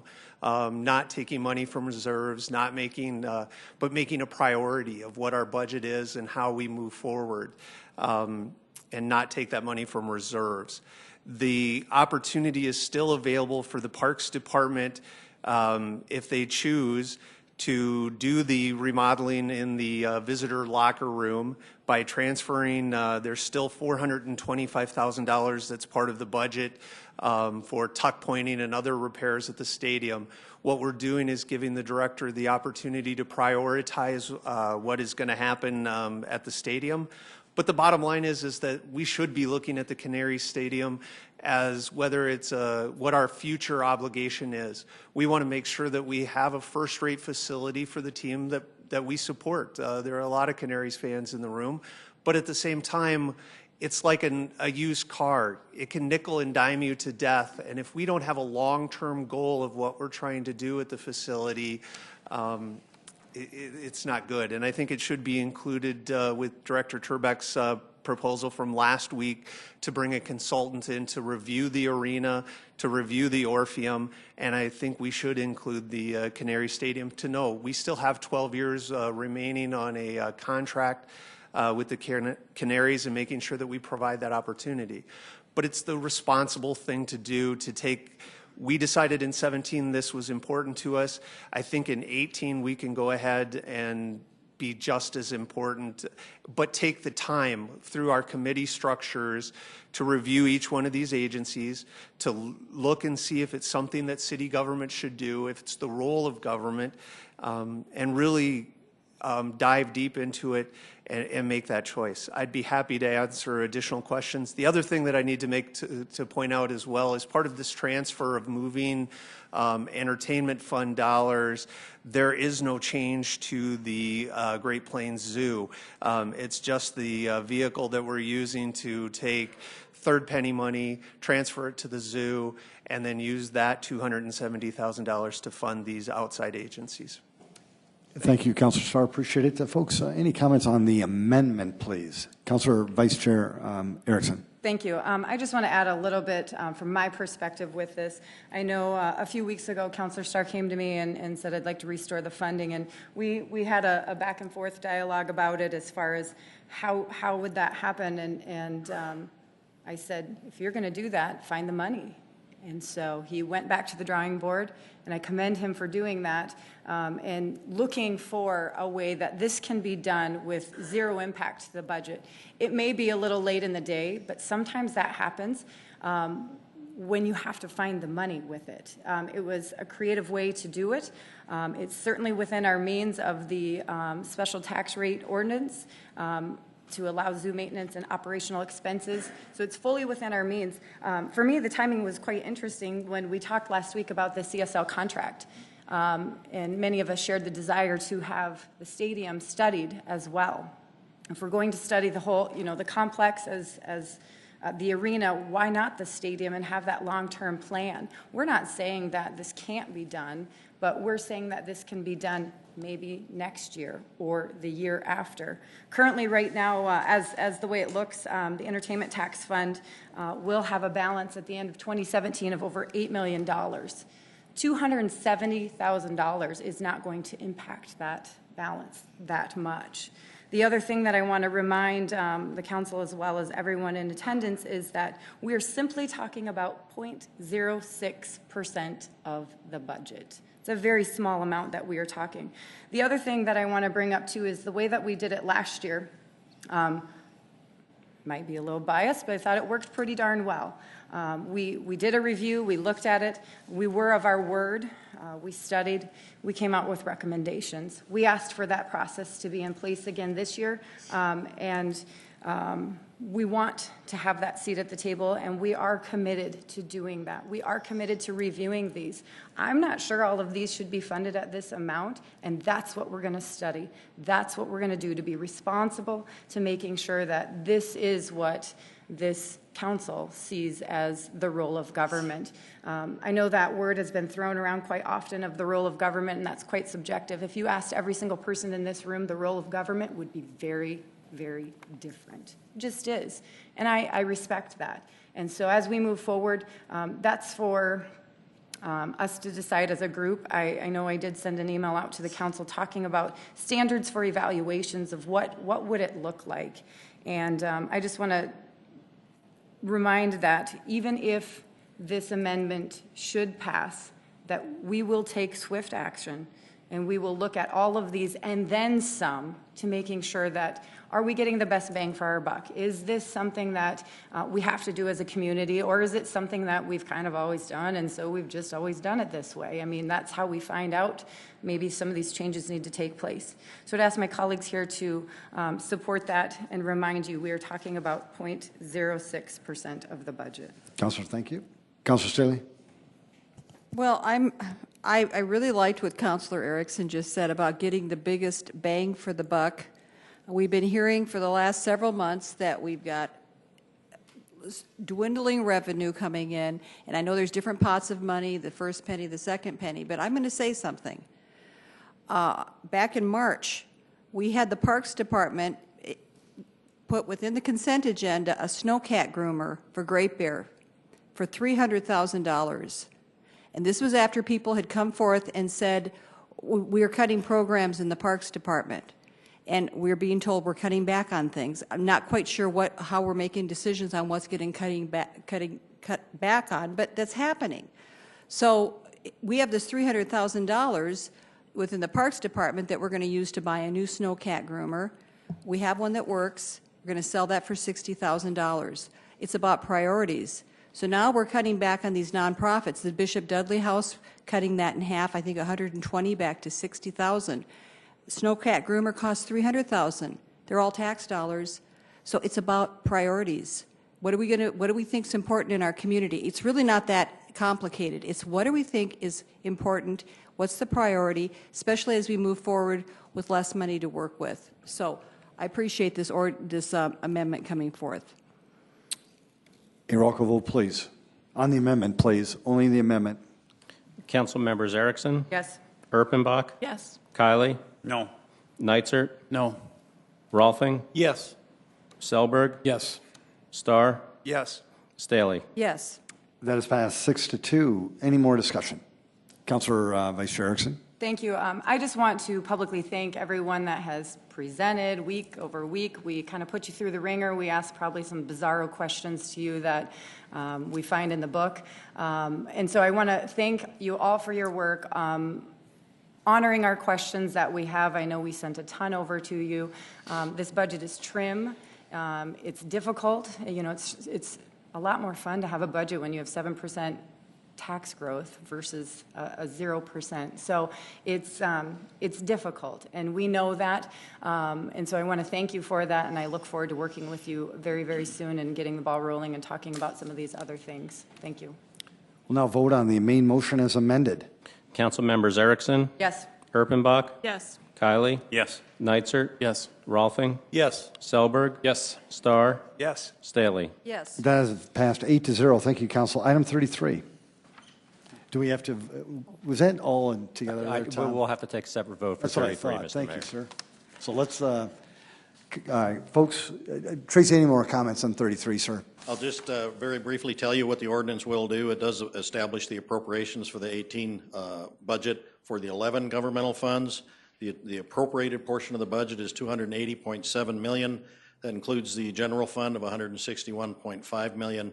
It establishes the property tax levy, which provides funding for the 2018 general fund budget. The estimated tax levy amount is $60.3 million, and that does include an inflationary adjustment this year of 1% as allowed by state law. I would ask council approve this ordinance. Thank you. Council, any motions, changes on this one? Move to approve, Starr. Councilor Starr, thank you. Second, Selberg. Seconded by Councilor Selberg, thank you. We had that already. Yes, we did. There's been a motion to adopt. It has been seconded. Is there a motion to amend? I need someone, motion to amend. Mr. to Mayor, make a reflect the- motion to amend to Thank reflect you. the changes to the resolution adopting the budget and the capital program. Thank you. Is there a second? Second. Thank you. We're now voting on the amendment. Council, what we're doing is basically the amendment was required because of the amendment that was passed in item 52, okay? Thanks. So here we go. We are voting on the amendment that reflect the changes to the resolution adopting the budget and the capital program. A roll call vote, please. Council members Erickson? Yes. Erpenbach? Yes. Kylie? No. Nitzert? No. Rolfing? Yes. Selberg? Yes. Starr? Yes. Staley? Yes. That has passed 6-2. We'll now vote on the main motion as amended. A roll call vote, please. Council members Erickson? Yes. Erpenbach? Yes. Kylie? Yes. Nitzert? Yes. Rolfing? Yes. Selberg? Yes. Starr? Yes. Staley? No. That has passed 7-1. Item 34. Item 34, an ordinance of the City of Sioux Falls, South Dakota, the city, authorizing the issuance of its sales tax revenue bonds, authorizing the use of the proceeds thereof to refund the outstanding City of Sioux Falls sales tax revenue bonds, Series 2007 A1, and to pay the cost of issuance thereof, and pledging a portion of the sales and use tax proceeds of the city to the payment of said sales tax revenue bonds, fixing the terms of such sales tax revenue bonds, authorizing the execution and delivery of a supplemental indenture to an amended and restated indenture of trust between the city and the First National Bank in Sioux Falls, and authorizing the sale, execution, and delivery of such sales tax revenue bonds in an amount sufficient, together with funds on hand, one, to fund a deposit to a Series 2007 A1 escrow fund to redeem the Series 2007 A1 bonds, 2, to pay the cost of issuance of such Series 2017 bonds, and 3, to fund capitalized interest, if any, and a debt service reserve fund. Tracy, good evening. Good evening. Tracy Turback with the Finance Office. This ordinance will authorize the issuance of revenue refunding sales tax bonds to raise approximately $36.2 million. The ordinance also will set the parameters on the bond amount, the interest rate, as well as the final maturity. The use of proceeds will be established under the ordinance, along with cash from the water fund to retire the 2007A Lewis and Clark sales tax bonds. There's currently $62.6 million outstanding. The proceeds will also be used to pay the cost of issuance, to fund a debt service reserve account, and any capitalized interest. The refunding transaction that would be executed if this ordinance is adopted will result in an immediate $25 million reduction in the amount of outstanding debt within our water fund. The savings are over time will really truly be quite massive for the water fund over the next 19 years. The estimated reduction in the net debt service payments will be about $25.2 million. The present value savings equals about $14.4 million.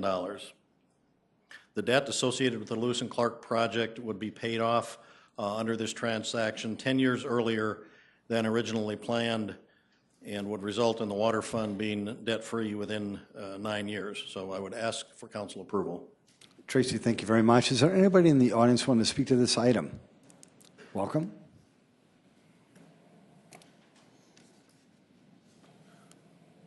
Scott Harrisman, Sioux Falls. Before I talk about that, just some clarification here. It is true that the pavilion does not get property tax money, but they do get second penny money and entertainment tax money. Just wanted to clarify that for people. As I spoke last week about this, think it's great that we're getting a $25 million discount and we have the money on hand to pay these bonds off early. But I'm thinking to myself, since we've been increasing the rates over the past 10, 15 years to put money in a savings account apparently, that since we're putting so much money into a savings account and then we took $25 million out to pay this off, and why don't we reduce water rates? I think this would be a great time to do it. Get them back to where they need to be. I was actually looking at, it's funny because everyone goes, oh, water is so affordable in Sioux Falls. I looked at my gas bill, and of course this is my summer gas bill, which runs my dryer and my water heater. My gas bill is less than my water bill. And I found it ironic that the water that I put into my water heater costs more than the gas I use to heat the water. So you think about that with people who own businesses, like I have friends that own restaurants, and they tell me what their water bills are, and they're just like, 5 years ago my water bill was $700 a month, and now it's $1,500. So if you put it in perspective, I think it's time to stop putting money in savings accounts. If we're collecting money from taxpayers for fees, we should either be spending that money on infrastructure or we should be giving decreases in it. So I hope the next council and mayor consider this and look at this and get our water rates back where they need to be. Thank you. Folks, anybody else want to engage the council? Councilors? Move approval, Rolfing. Councilor Rolfing has made a motion to approve this item, seconded by Councilor Chair Kiley. Any discussion? Any roll call vote, please. Council members Erickson? Yes. Herpenbach? Yes. Kiley? Yes. Neitzert? Yes. Rolfing? Yes. Selberg? Yes. Starr? Yes. Staley? Yes. Thank you. That is passed 8-0. I'm going to pass the gavel over to Council Chair Kiley. Folks at Sioux Falls, I don't know if you just realized what happened, but the odds are very slim that it's actually going to make the news.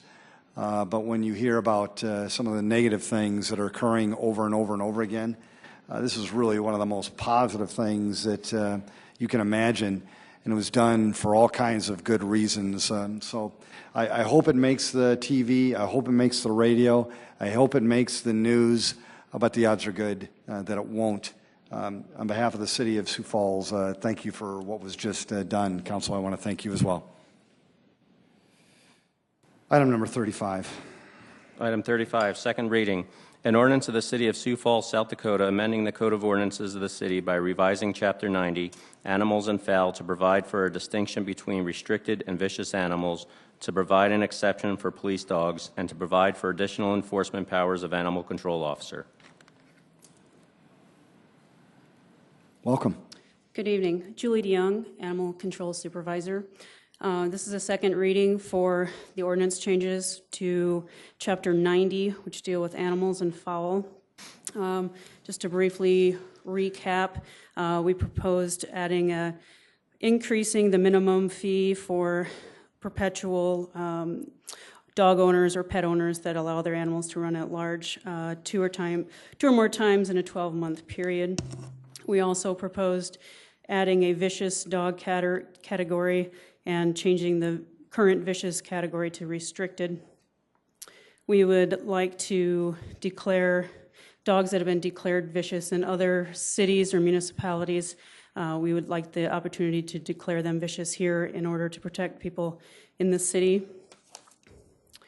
We'd like to have a universal sign provided by animal control which indicates that the dog on the property has bitten before and is under restrictions through the city of Sioux Falls.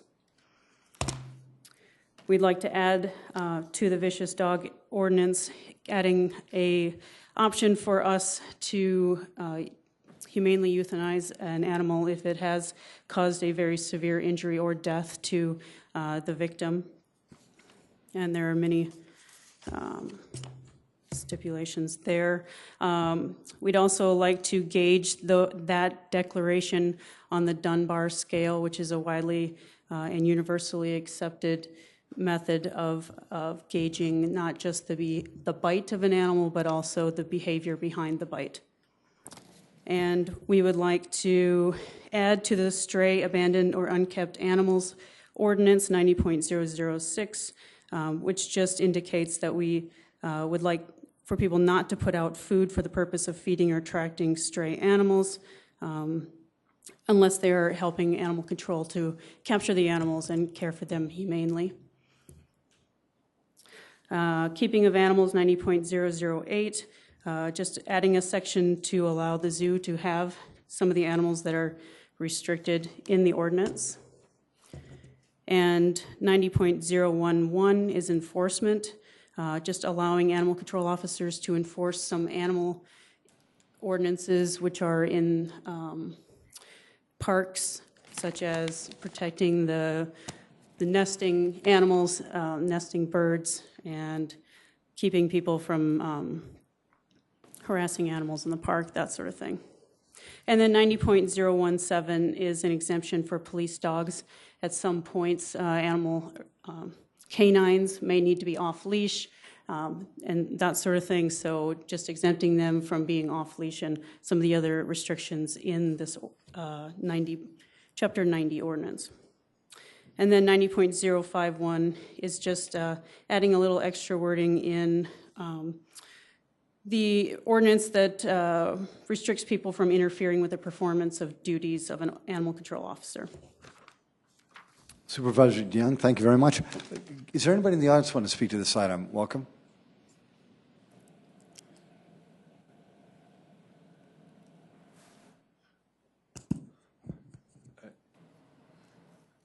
Good evening. I'm David Sokaitis, and we'll work on this a little bit longer. Anyway, there's a movement afoot to update City Ordinance 90. It deals with restricted and vicious dogs.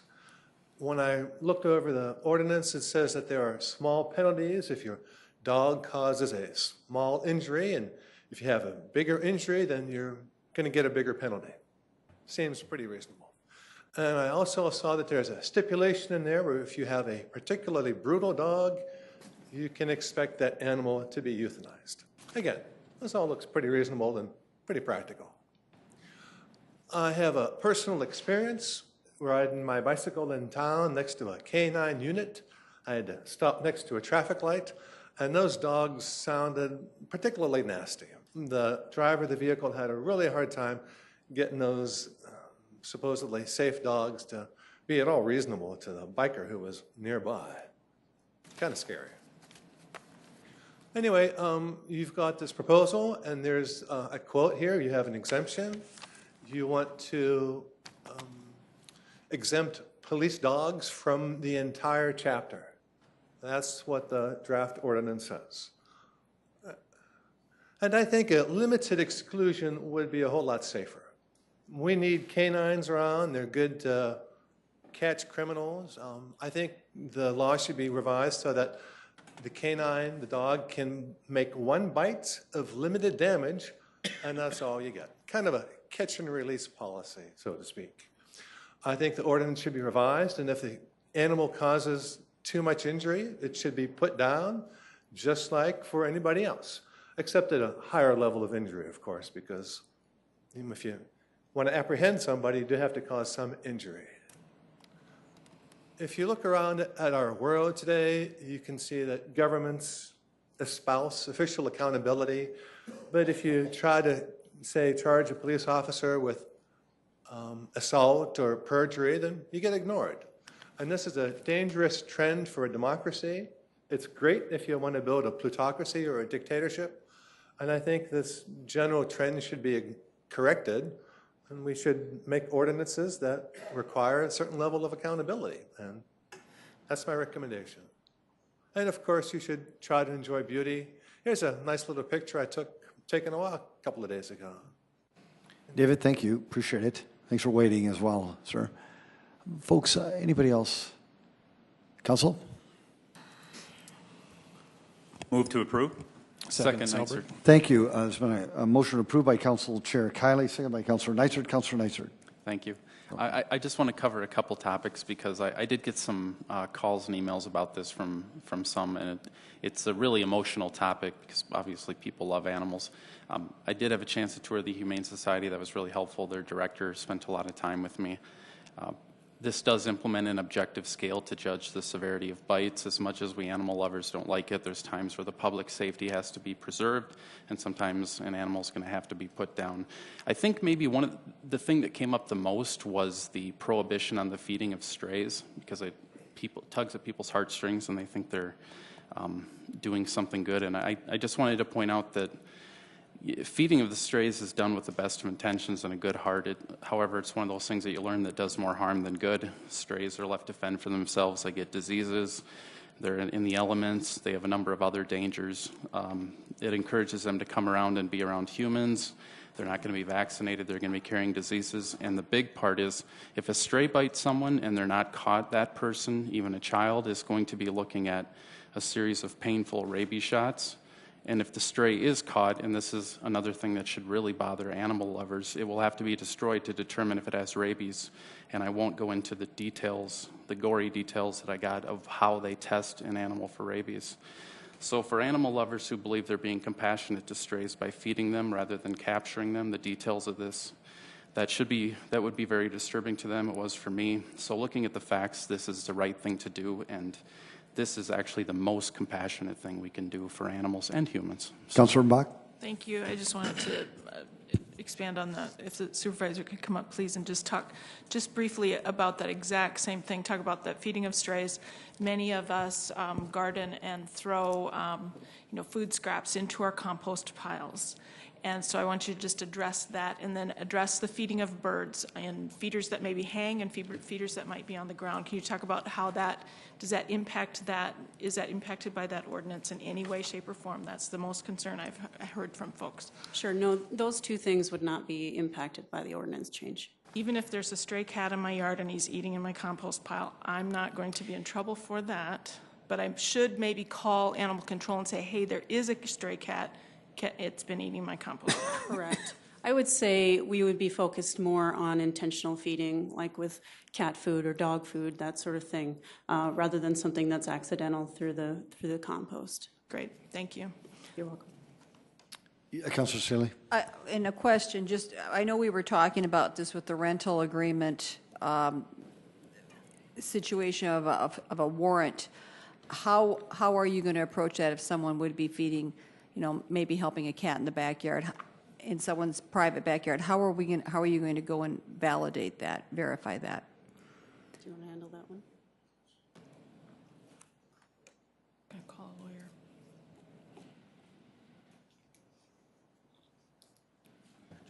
Keith Allenstein, City Attorney's Office. So I want to make sure I understand your question. So how are we going to verify that someone's actually feeding the stray? Yes. Okay. Because I wouldn't think most people, if they're doing that, they're not putting the cat food right out on the curb. Sure. It could depend on each circumstance. I mean, we rely upon citizens to give us information.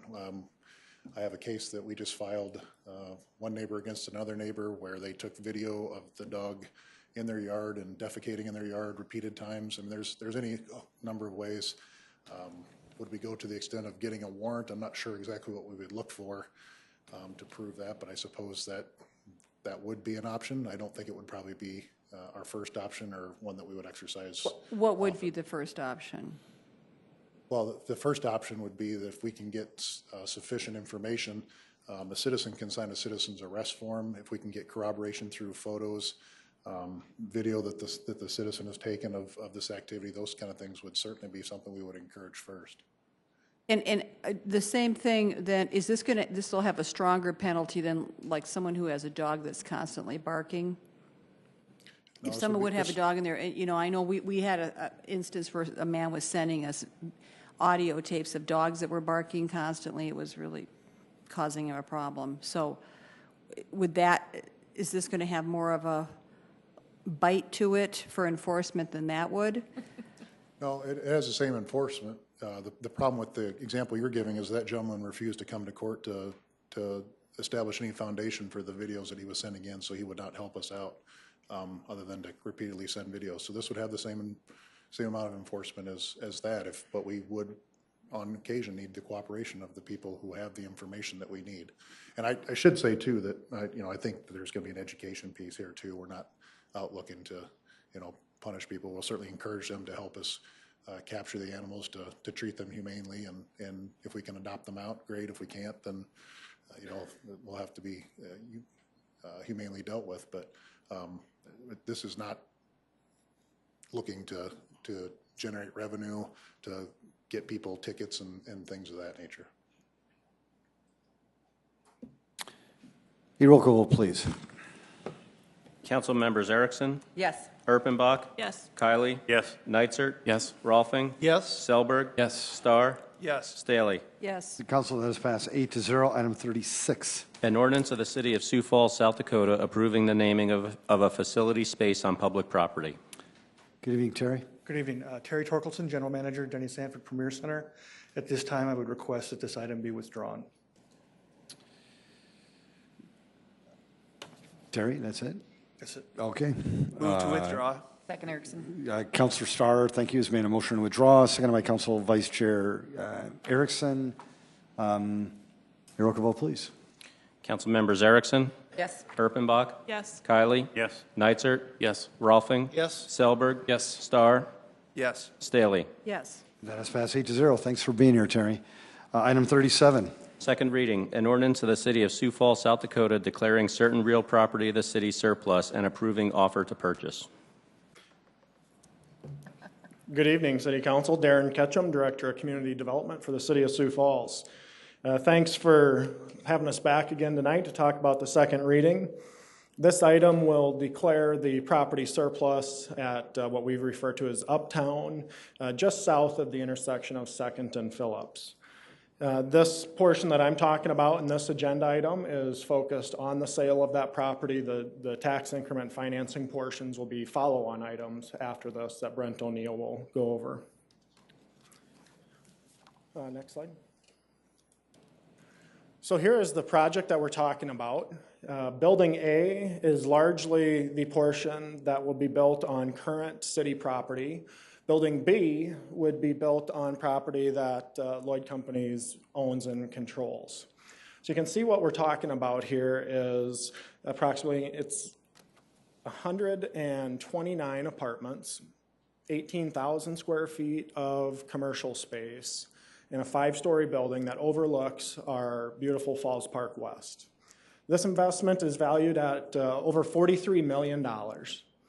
This investment provides the density that we've desired in this neighborhood for many years, and we're very excited that these types of investments are occurring in Sioux Falls, but especially in downtown.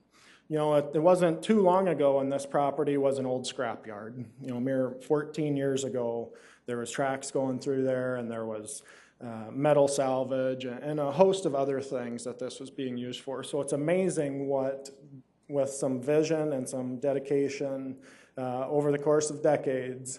This is not something that occurs overnight, what can occur. And so we're very proud to see this happening.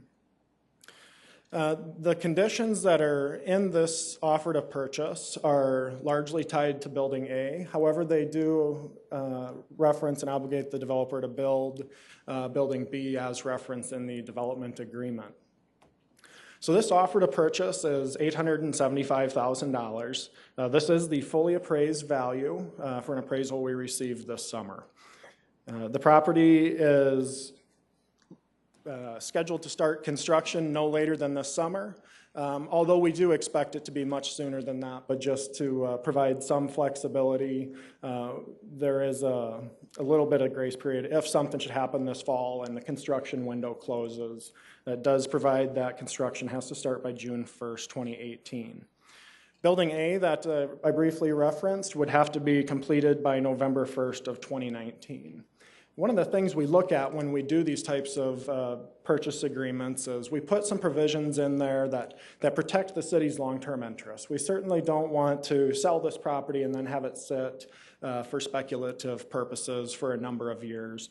And so that's why we put these deadlines in there, and we also put a repurchase clause in there. So that way, if something doesn't occur as we planned, we do have that protection and that ability to go back and put that back in the city inventory for future development at another time.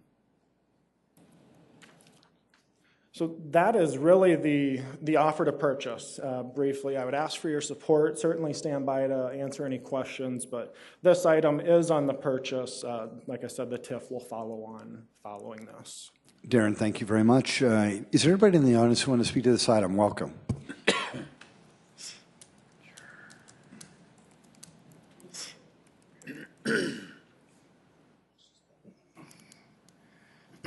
Scott Harris from Sioux Falls. I'm not going to give the speech I gave at the Planning Commission. I think one time was enough for that, about my feelings on TIFs. What tonight I'm going to do for you guys is I'm going to put a timeline together here for you of the Uptown project and when it all started and what all happened. I'm doing this for the public. I already know that the votes probably aren't up here to stop this TIF or this project. So this presentation's for the public. As you can see, the timeline there, Phillips to the Falls was completed in 2004-2005. There was a major presentation in August 14th, 2006. It was an Uptown presentation to the City Council. There's going to be 3 phases, $2.5 million, as you can see from the chart there that they have up there. It's going to be, they were going to buy 3 parcels. It was going to be finished by 2015. It was going to have over $100 million valuation, and it was going to pay $4 to $5 million in property taxes a year. In other words, 2 years ago, we should have been collecting, $4 to $5 million in property taxes. Craig Lloyd, with the Lloyd Companies, who was speaking that night, Kermit Staggers, counselor, asked him, how soon, or when do you want to buy this land? And Craig smiled and said, as soon as I can get my hands on the title. Purchase price at that time was $2.5 million about for all of the parcels. It was supposed to be finalized in September of 2006, according to the city planner at that time, Erica Beck, who now works for the Lloyd Companies and is supporting this project to get the TIF. Let's fast forward one more year. We're up to 2007. Land still not purchased, even though they couldn't wait to get their hands on it. City Council awards a TIF number 8 for first phase of Uptown. Pat Costello was concerned there was no needs analysis done on the TIF, that first TIF, and they said they didn't have to because state law says they didn't have to. We go up 2007. We're there in July. Council finally approves the land purchase, but now it's getting split into 2 payments. Lloyd promises to break the ground in 2008. Now let's go up to 2010. Land still not purchased. 4 years later. During a city council informational meeting, Councilor Chair Greg Jamieson asks about the purchase of the TIF and deadlines for the project. They're getting concerned. It's been sitting there for 4 years after a promise to buy it. At the time, the project manager, Erica Beck, who was working for the city at the time and now works for the Lloyd Companies, said they wanted to give to the end of 2011 because, they've just invested so much of their own money. Forget the fact that taxpayers are sitting on this land and we're collecting no taxes for it. Now we're up to 2012. Finally, an easement is approved on just phase 1. Purchase price, $1.1 million, which should have left a balance of $1.5 million without inflation. So they're actually getting a discount on this land tonight also from what was originally purchased. As you can see, this is more than a 14-year TIF property tax break. This is about a 25-year break. If you go back all the way up to 2006, and you go and then you tag on the 14 years, you got 11 years where we sat on the land, nobody paid any taxes on it. Now we're going to give them a 14-year property tax break. They're going to get a 25-year property tax break. Nowhere in the private sector would anybody let you say, I'll give you a down payment on this lot, and they'd sit on it for 11 years, or 25 years for that matter for you. No one.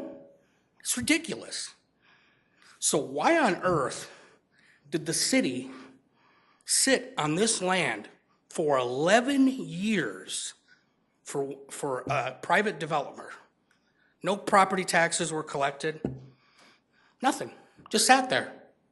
The city never went forward with other RFPs. The city never went and tried to get it cleaned up.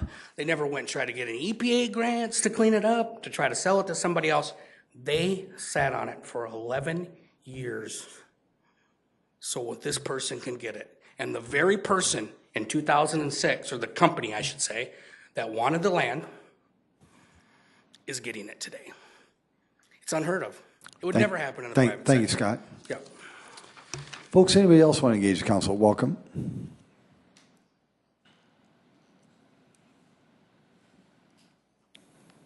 Bruce Danielson. I have first off, I found Darren Ketchum said something very interesting. To sit on it for a number of years, as if we haven't already been sitting on this land for a number of years. That doesn't make sense at all. We're presented with an interesting appraisal tonight. As I was digging through all the paperwork, I was looking at this appraisal and it just didn't make much sense.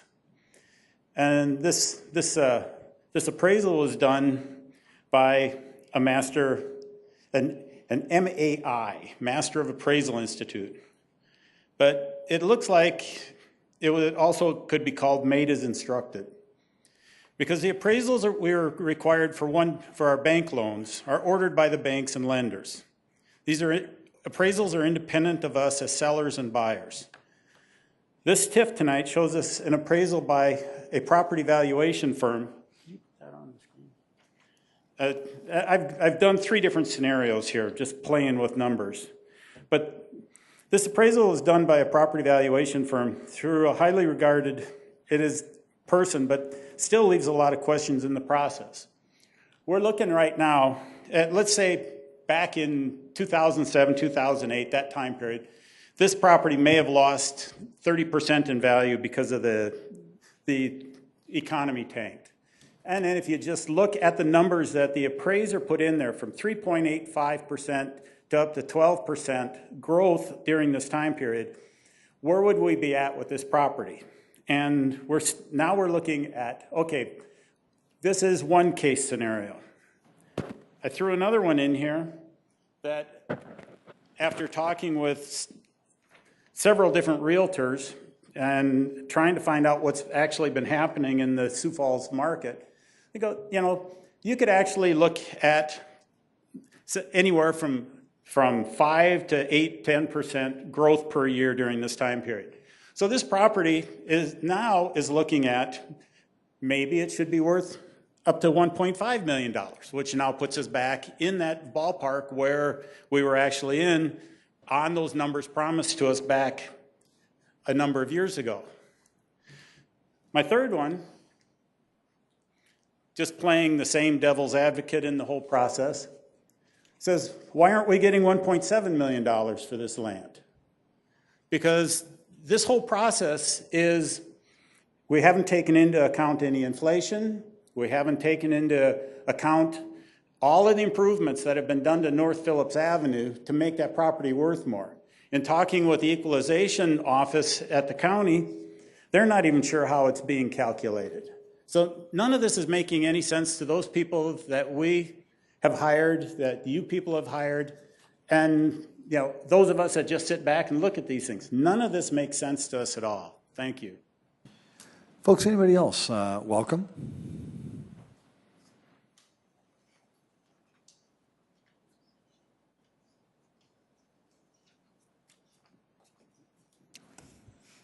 Good evening, Carol Flower, Sioux Falls. Carol.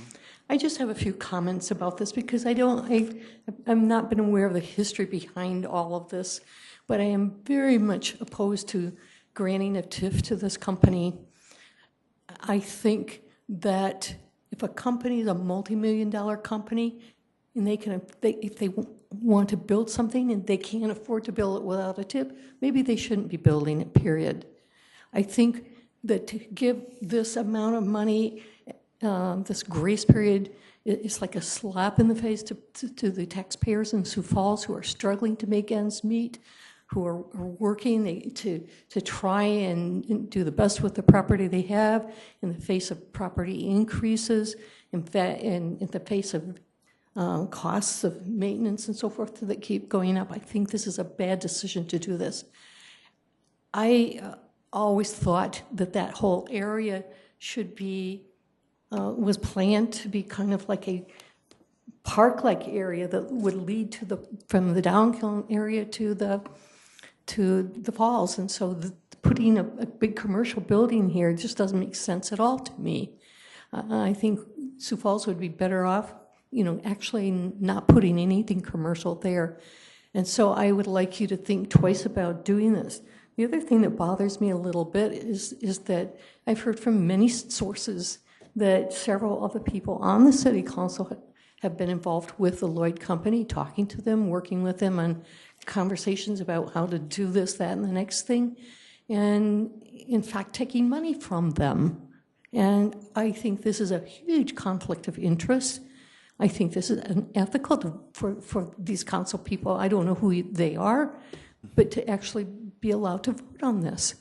And so these are my thoughts. Also, Michelle, I think the comment that you made earlier about people on limited income, elderly people, I think there's a threshold on the cost or the taxation of the house.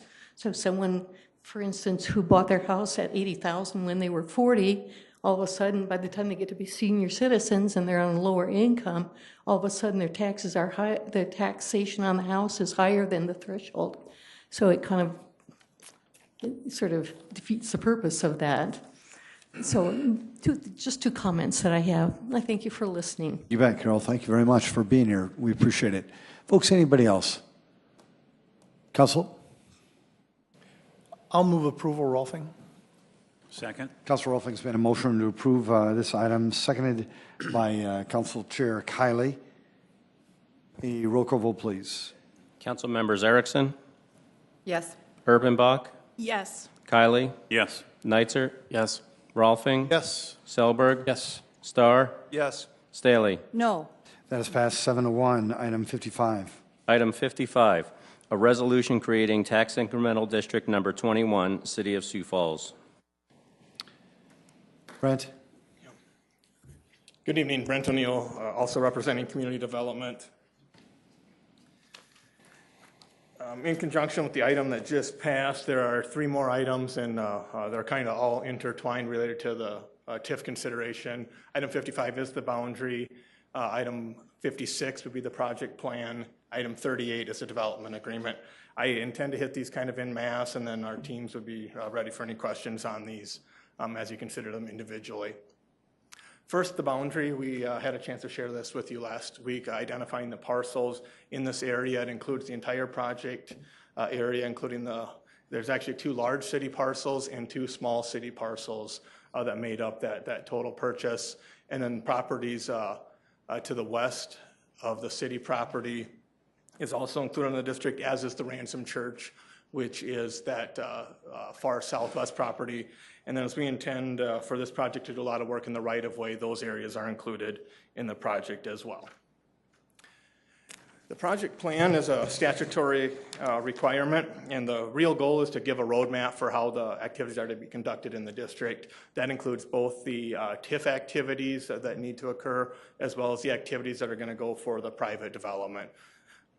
The lists of costs are required to be in the district, and again, that list is to the right. We identified those last week. The kind of the bulk and the intent of the TIF really focuses on the blighted and environmental concerns, as well as those right-of-way improvements. The next 2 items in that bullet point, kind of the estimate of the incremental taxes. How does the anticipated taxable value and taxation change on this parcel because a project license incurs? And then what is the fiscal impact to the taxing entities on something like that? So both of those are reflected in the chart on the bottom left. That first line there shows the existing tax payment, which is about $8,300. This property will generate an additional $450,000 in annual property taxes per our estimates. And then if you were to break that down on the pro rata share that each of the taxing entities currently receives from the property, and then ultimately in the long run what this generates for those taxing entities, this is what that property generates. A couple other things that are on here, there's an ED, economic development requirement, and or blight requirement. It's kind of a test to qualify for TIF. We feel this TIF meets both of those requirements. And lastly, I'm going to move on to the development agreement piece. This is actually, once a district is created and a plan is approved, this agreement outlines responsibilities between the parties, in this case between the city and the developer Lloyd companies. The developer, per this agreement, is required to complete the improvements within both the project plan and the agreement. That again includes the private activities, this large scale development in the uptown area, as well as those TIF identified expenses, the environmental cleanup, the blight removal, the improvements to the streets in that vicinity. As we talked about the last 2 meetings with the council, this agreement allows TIF up to $4.1 million to offset those extraordinary expenses that are going to be anticipated to be incurred with this project. We've got some other provisions in here. One of those that we'll highlight here is just a strong emphasis on design components, ensuring that what is envisioned for this area really holds true to the end.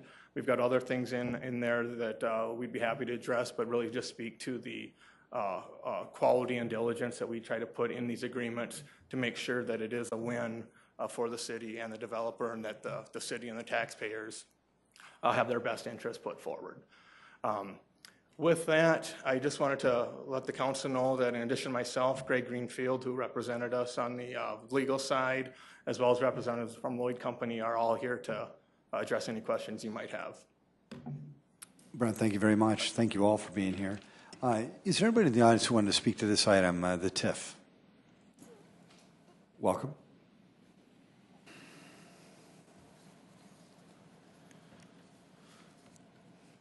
Bruce Danielson. I'm not totally opposed to TIFs. I think TIFs have a definite purpose.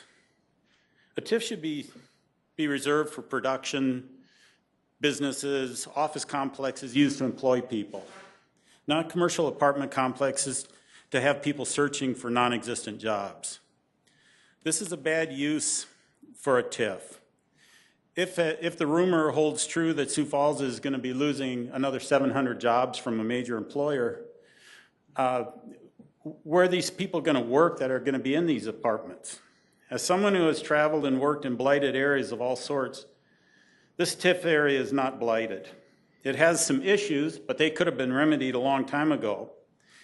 And we can use this property to actually encourage some kind of an office complex or something that can actually work there. So you look at the proposed parking ramp that's supposed to be downtown. It's already been, its pricing has come in higher than planned, so it's once again being postponed. to at least November 16th, bringing it to you guys.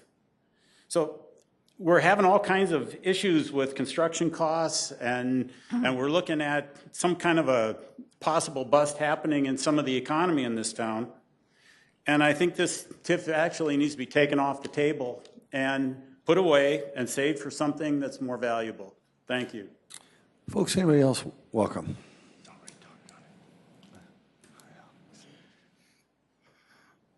Scott Ayers from Sioux Falls. Yeah, kind of what Bruce said there, I'll say a little bit different. We've had 11 years, as I've pointed out, to get a good project put on this space. We didn't do anything. We just held the land for this developer. And apartment buildings, we build apartment buildings all over the town. It is kind of a bad use for it. I don't like TIFs anyway, so it doesn't really matter.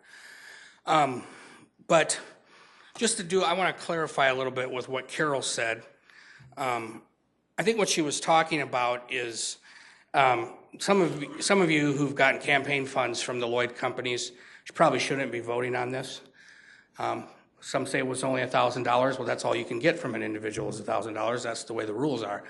I think that if you got a campaign donation from the company, I think it's not right for you to vote on this. I also think that if you are supplementing your salary, as one counselor is from the company, they shouldn't be voting on this. I think there's so many conflicts of interest. If you watch over the 11 years, the different meetings that went on about how football just kept getting thrown, kicking down the road, conflict after conflict after conflict. You know, if you want to approve the development project, fine, we'll build another apartment building, but we really should not give a 14-year tax discount to this. It is awful use of TIF money. Folks, anybody else? Council? Move approval, Rolfing. Second, Nitzert. Councilor Rolfing's made a motion to approve this item, seconded by Councilor Nitzert. Any discussion? Councilor Starr? Yes, thank you, Mr. Mayor. Welcome. Brent, if you've got just a second, were you able to come up with a number for the question that I asked you last week about the financing costs? Sure. You know, I've got a note here on that. Maybe just kind of revisit in a little bit broader picture. Starr, would you mind? Absolutely. I'm Thank sorry, you. Mr. Mayor. Thank That's you. what I was waiting for the answer this week, so I didn't get it. But my question basically is this. In the financing of this TIF, we've made a policy decision that we wouldn't sell municipal bonds to finance the TIF. We're going to pass that on to the developer. But as part of passing that on to the developer, it's the cost of financing in this project is $1.8 million. So my question is, by moving that risk to the developer and off the backs of the taxpayers, which I agree, but there's an additional cost of financing that the taxpayers are paying to make this come forward. And so to me, assigning that risk to the developer is one thing, but what is the cost that the citizens are paying by using a more expensive financing method? Sure. I think when we talk about, comparing a bonded TIF, which is really the methodology that you would use if it was city funded versus asking the developer to go procure the financing themselves, you're looking at what variables are different between chasing it down one way versus the other. The real potential advantage the city would have is the actual rate difference. So when we look at this, one, I'd like to say, you have to evaluate this on a case-by-case basis, and the rate we're talking about here is very favorable on a private commercial side. So that, kind of maybe tips the cost analysis a little bit in favor even to the method that we're choosing. The other is, and I know there's been a lot of discussion on revenue bonds tonight, but when you're looking at kind of a pure TIF revenue bond, you're not looking at a huge interest rate savings just on how you go to the market on a TIF bond. It's not viewed as as secure as maybe other revenue bonds. So we actually did, and it just came in today, did get an email response on what potentially we'd be looking at for a TIF bond rate if we decided to go to that route. And I can tell you without getting a real true test of the market, the only way to do that is to go to the market. It's not going to be much less than that 4.57. that's written in the agreement. So purely on that basis, there's not a big advantage. Now, I will tell you, when you go to a bonded TIF, there are costs associated with just simply procuring that debt that exceed what it would cost a developer to go do that themselves. I actually pulled out a report going back to 2005 and 6 from the Sharapa Place TIF, which was the last time the city actually issued bonds for a TIF. And just in a real quick summary, I'll tell you that in that case, the city bonded or borrowed considerably more than was actually netted back to the city and able to be going into the project. We immediately had to put about 10% in the debt reserve fund. There's a capitalized interest fund. This is going to shock you, but the cost of issuance was 6%. So there's a significant cost that kind of immediately sets you backwards. So unless you can match the interest rate savings up against those other increased costs, it doesn't make sense. There, Councilor Starr, are several other variables. So I can tell you probably more in a range situation that the most optimistic and probably unlikely scenario is that you could get these things to be pretty close to even costs. The more likely scenario is that it is considerably cost advantageous to have set it up the way we did with the developer securing that financing. Thank you. Yep. That's exactly what I was looking for. I did have another question, if I Go may, ahead, Councilor Mr. Mayor. Have we looked at the economic impact of this TIF separate from just the taxes that would be paid in property taxes? Have we talked about the number of jobs created, what those jobs would pay, and that kind of background? Was that included in the RFP or a qualification for approving the TIF? Sure. Certainly economic impact is always important. On this particular one, I'm going to speak just to the TIF itself for a second. We were more focused on this as kind of a catalyst impact as far as what it would do in its transformation activities for downtown. We focus a little bit more when it comes to numbers on the fiscal impact there, but knowing that anecdotally, this is really going to be a transformational project for the north end of downtown. And then I want to share maybe one story or one analogy and why I'm leaning to vote against this is that we talked about TIFs around the new event center. And we've said that we've made a major investment in that area by the event center itself. And why would we approve TIFs in that area of town? Because the taxpayers have already made that investment in the area. And to me, in this area, the taxpayers have done the same thing. We've spent tens of millions cleaning up the River Greenway, cleaning up Falls Park, making the area attractive. And for me, the citizens have already made a substantial investment in making this property in this area there. So I think the taxpayers, in my opinion, have already made their investment in this TIF. And then the total cost of this TIF is closer to $6 million by the time we're done. It's $5.955 million when we add the financing costs into the project. So to me, the taxpayers have already done that, and I'm probably going to be voting against this. So thank you. Thank you for answering my question. Councilor Starr, thank you. Councilor Staley? Brett, first of all, I just want a clarification. My understanding is that if the TIF goes through, they don't start paying the total property tax bill until the end of the 13 or 14 years. Is that correct? No, Councilor Staley. They, as the property becomes completed and the county reassesses it, they will get a tax bill in the mail just like anyone else. So they, from an operation standpoint, once the project's done and the assessment happens, the tax bill comes, they will owe the county treasurer's office. Like when would that money. be? There's typically about a 2 to 3 year lag, so it's going to be roughly the 2020 taxes payable. So in 2020, their taxes, because they're starting out with paying what's the current taxation is about 8,000 something, correct? Correct. Okay, so in 3 years, what are they going to be paying? Roughly 460 to 465, really the sum of those two numbers that we had up earlier. in 2 years, they're going to be paying what? If you bear with me 1 second, I actually do have a schedule here.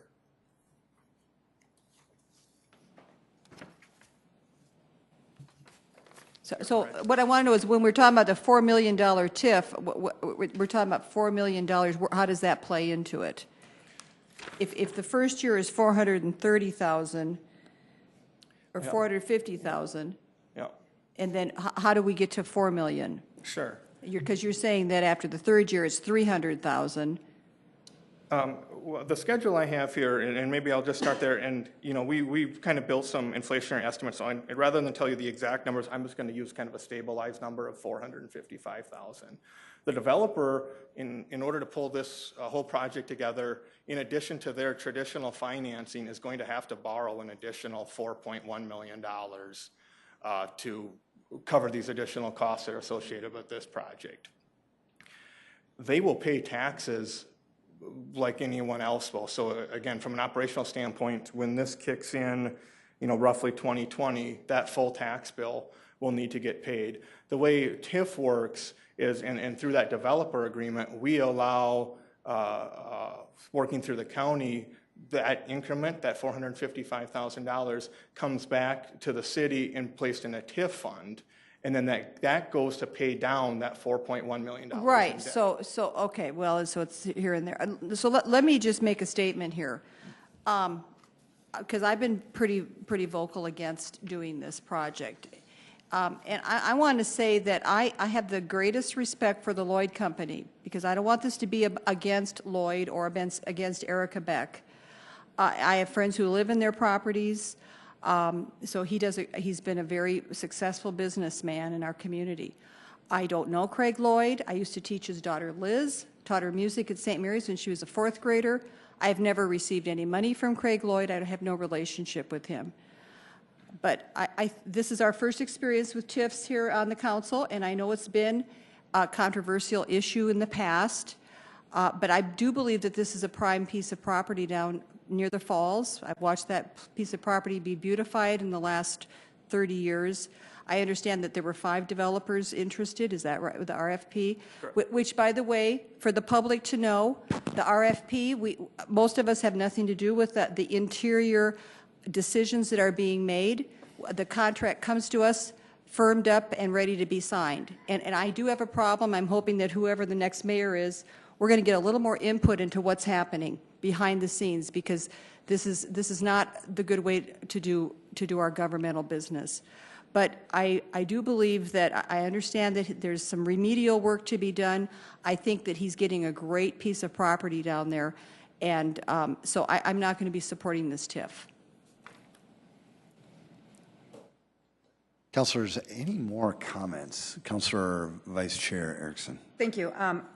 Just want to kind of bring home a couple of points with TIF as a whole, if I may. The base value of TIF that we've approved so far is $25 million. That was the base value of the TIF before any financing took place or the increment took place. Those properties now are valued at $150 million. Said it last week, I'm going to say it again. I'm not great at math, but I certainly can see the return of investment on that. It's pretty obvious to me. I think the other thing that's unfortunate that's being lost in here is can you pull up the TIF map around there again, the TIF district? When you look at that, $1.3 million in street and public parking improvements that wouldn't have been done before. It's another asset to the public. And so I know there's been some snarkiness over the last few weeks over this TIF. I think that there's been some unfortunate things said to this particular company and to some of the leaders in the company, as well as some of the folks involved. If you do not know what a TIF is, or if you do not know how a TIF works, please contact the Department of Revenue. Mike Howdyshell would be happy to walk you through the process. It is very, very drawn out per state law. They just did, per Governor Dugard's request, they did a whole new study on it to make sure that we tighten it up. You know, other communities do a lot more than we do. versus what we do. Some of the amounts we do are a little bit higher because we're doing large-scale projects, which wouldn't normally take place. If you look at this property and see how it's a brownfield, I mean, it's a bad property. There's a lot of work that needs to be done there over the years. Should have been done earlier, maybe. But when you have an investor that wants to come forward and do this, I think that we're getting a pretty darn good deal for this. I think that on top of that $1.8 million that they're doing for improvements, that's freeing up additional money that Director Cotter can look at reinvesting downtown or in other areas of streets that wouldn't normally get done. And according to our citizen survey, it was a big deal for them to have those streets. So to have the developer go ahead and take that part on, I think is a pretty darn good deal. The other thing that I want to address, and maybe Erica Beck, if I could ask you, or Craig Lloyd, I know we've had a lot of conversations in regards to bonding versus non-bonded TIF. And so I just want to maybe make sure I understand, was bonded TIF something you guys were advocating for? Is it something that you wanted, or was it always the way that this is what you were doing? And just for me personally, when we're talking about pledging, and there's been a lot of controversy about pledging that second penny for bonding, and so then to talk about now that, oh gosh, we should be bonding for this, I have a hard time with that, but I'd ask you that question. Sure, thank you for that. Erica Beck with Lloyd Companies. As several individuals pointed out, I did work for the city in the past in the city planning office and also with community development, and so I do have some firsthand experience in the history when it comes to Sioux Falls and how Sioux Falls has determined to utilize TIF. I'm very well aware of the Shrapa Place TIF that Brent referred to, and at the time it was what the city needed to do to accomplish that project, and I think at the time also there was great support for it at the council level as well as in the community. And now certainly when people are out enjoying that area on the East Bank, I don't think that that's maybe given even a second thought. I also know, though, that in this instance and what the city has done since that time is we have come together and said we don't want to necessarily take on that risk as a city any longer. We're going to pass that along to the developer. And so we're very willing to take on that risk and not pass that on to the city because we do appreciate the fact that we're given the opportunity to develop this property. It's right across from Falls Park, as many people have pointed out, and we're very excited about that opportunity, and we're very grateful to have the ability to go in and finish out a development project that was first envisioned in 2006 when the very first RFP was issued. We're very thankful for that opportunity. Thank you for clarifying that. I just wanted to make sure that was on the table, as well as making sure that the $1.3 million in street and public parking improvements are included in there, because that wasn't on the table in the original. It did, they did say, yeah, we'll put that in on the North Phillips. That was an additional amount of public improvements that they were looking at doing. And so as the Levitt Shell expands and comes in, it will really complement each other with that as we move to the fall. So again, if you do not understand TIF, please educate yourself on it. Councilor Neisert? Yeah, I'll try to keep this short. It's a long night. I just want to point out that in the past, before on the council, I was skeptical of TIF, and I've always struggled with them. But as I've sat down and dug into them, I found that a lot of the opposition is really from a fundamental misunderstanding of how they work.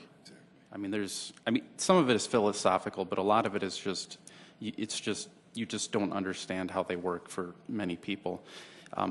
Should we look at them carefully? Of course, they're controversial. I get that. One thing I was impressed by was just how conservative generally that the city is with what they will award as far as TIF reimbursable expenses. There's a lot of things state law allows to be reimbursed, and we don't. We do a lot less. We're going to get all of this infrastructure that the Lloyd is going to dedicate back to us, and will they benefit from it? Yeah, obviously, but so will the rest of the public. This is going to mitigate risk for the developer, help them to offset those extraordinary expenses in the brownfield. We've got $8,000 in property tax. We can continue to take in $8,000. If we don't do this, then we're not going to get a project of near this magnitude. Something else, could it happen? Yeah, maybe, but not of this magnitude. And, this isn't a tax giveaway. This is tax that we would have never seen. And so I'm enthusiastic about this project. And in 10 years, I don't see how you could look back and say that this was not a smart thing to do for the city. So, Thank you, Counselor. A roll call vote, please. Council members Erickson, Yes. Urbanbach, Yes. Kiley, Yes. Neitzert, yes. Rolfing, Yes. Selberg, Yes. Starr, No. Staley. No. That is passed 6-2. Item 56. Item 56, a resolution approving the project plan for tax incremental district number 21, City of Sioux Falls. Brent, any comments? I don't have any additional comments other than we'd again be available for questions. Thank you. Is there anybody in the audience who wanted to speak to this item? Council? Move to approve, Erickson. Second, Rolfe. On a motion to approve, it has been seconded. Counselor Staley? Okay, one more question, please. And I know, just going to say this, there were companies that were, and you and I had a discussion about this last week, but some companies were willing to take this on without a TIF. What I can tell you, Counselor, is under our RFP process, we don't reveal details of the proposals that aren't selected. But one thing I will tell you about the process is we take a best value approach. So, I mean, as the scoring criteria set up, we are looking for a project in some that brings the best value to the city. I understand, but just so the public knows that this was not that this could have possibly been done without a TIF. Mr. Mayor. There's a possibility. Brent, I apologize. I'll be right there, I swear. Brent, please try to answer it as best you can. Sure. Again, I think the best thing I can say is in the long term, and I don't have any analytics with me, but I mean, I could tell you, and again, I'm not allowed to review details of other proposals. I can just tell you if this is penciled out over the long run, we feel that this one was clearly the best project to be selected. I understand that that's what you were doing, but just so for the public to know that I didn't know what the details were of the other offers, the other brought to the table. And so there could have been some other variables involved. Okay, thank you. Councilor Erickson. There were many variables involved, and I will tell you, I've been on, I served on a couple different TIFs. Some projects didn't come forward, some did. Every single RFP I have served on has left everything on the table.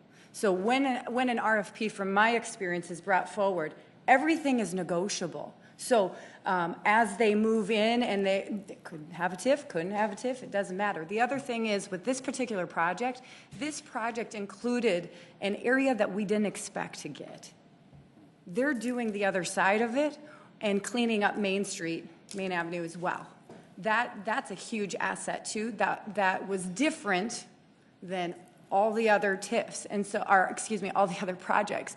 And so when a TIF is done, everything's on the table. I mean, they can come in and anybody can ask for anything they want, and you negotiate it, you move through it. I don't want to talk about any of the details with it, but to say that no one else asked for a TIF, we never got to the negotiation phase with any other developer or any other proposal to know if they were going to ask for a TIF. So it's very well that every single person could. Maybe somebody wanted something for free. Maybe somebody wanted to develop another area.Maybe somebody was going to do additional parking. But I don't. Councilor Chirkani.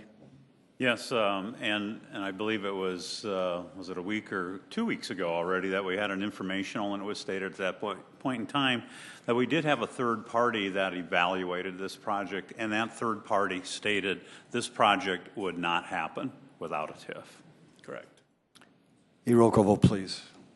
Council members Erickson, Yes. Urbanbach, Yes. Kiley, Yes. Neitzert, Yes. Rolfing, Yes. Selberg, Yes. Starr, No. Staley. No. That is passed 6-2. Item 38. Item 38, second reading.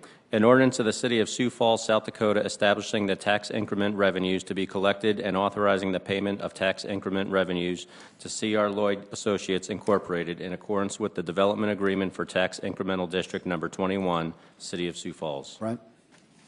Again, the team would be available for questions if there are any. Move Thank to you, approve, Brent. Erickson. Second, Rolfe. Counselors, Oh, sorry. 1 second, hang in there. Good job, team. Bad. I'm ready to go home, too. Sorry. Is there anybody in the audience who wanted to speak to this item? Councilor Erickson? Move to approve. Great job. Second.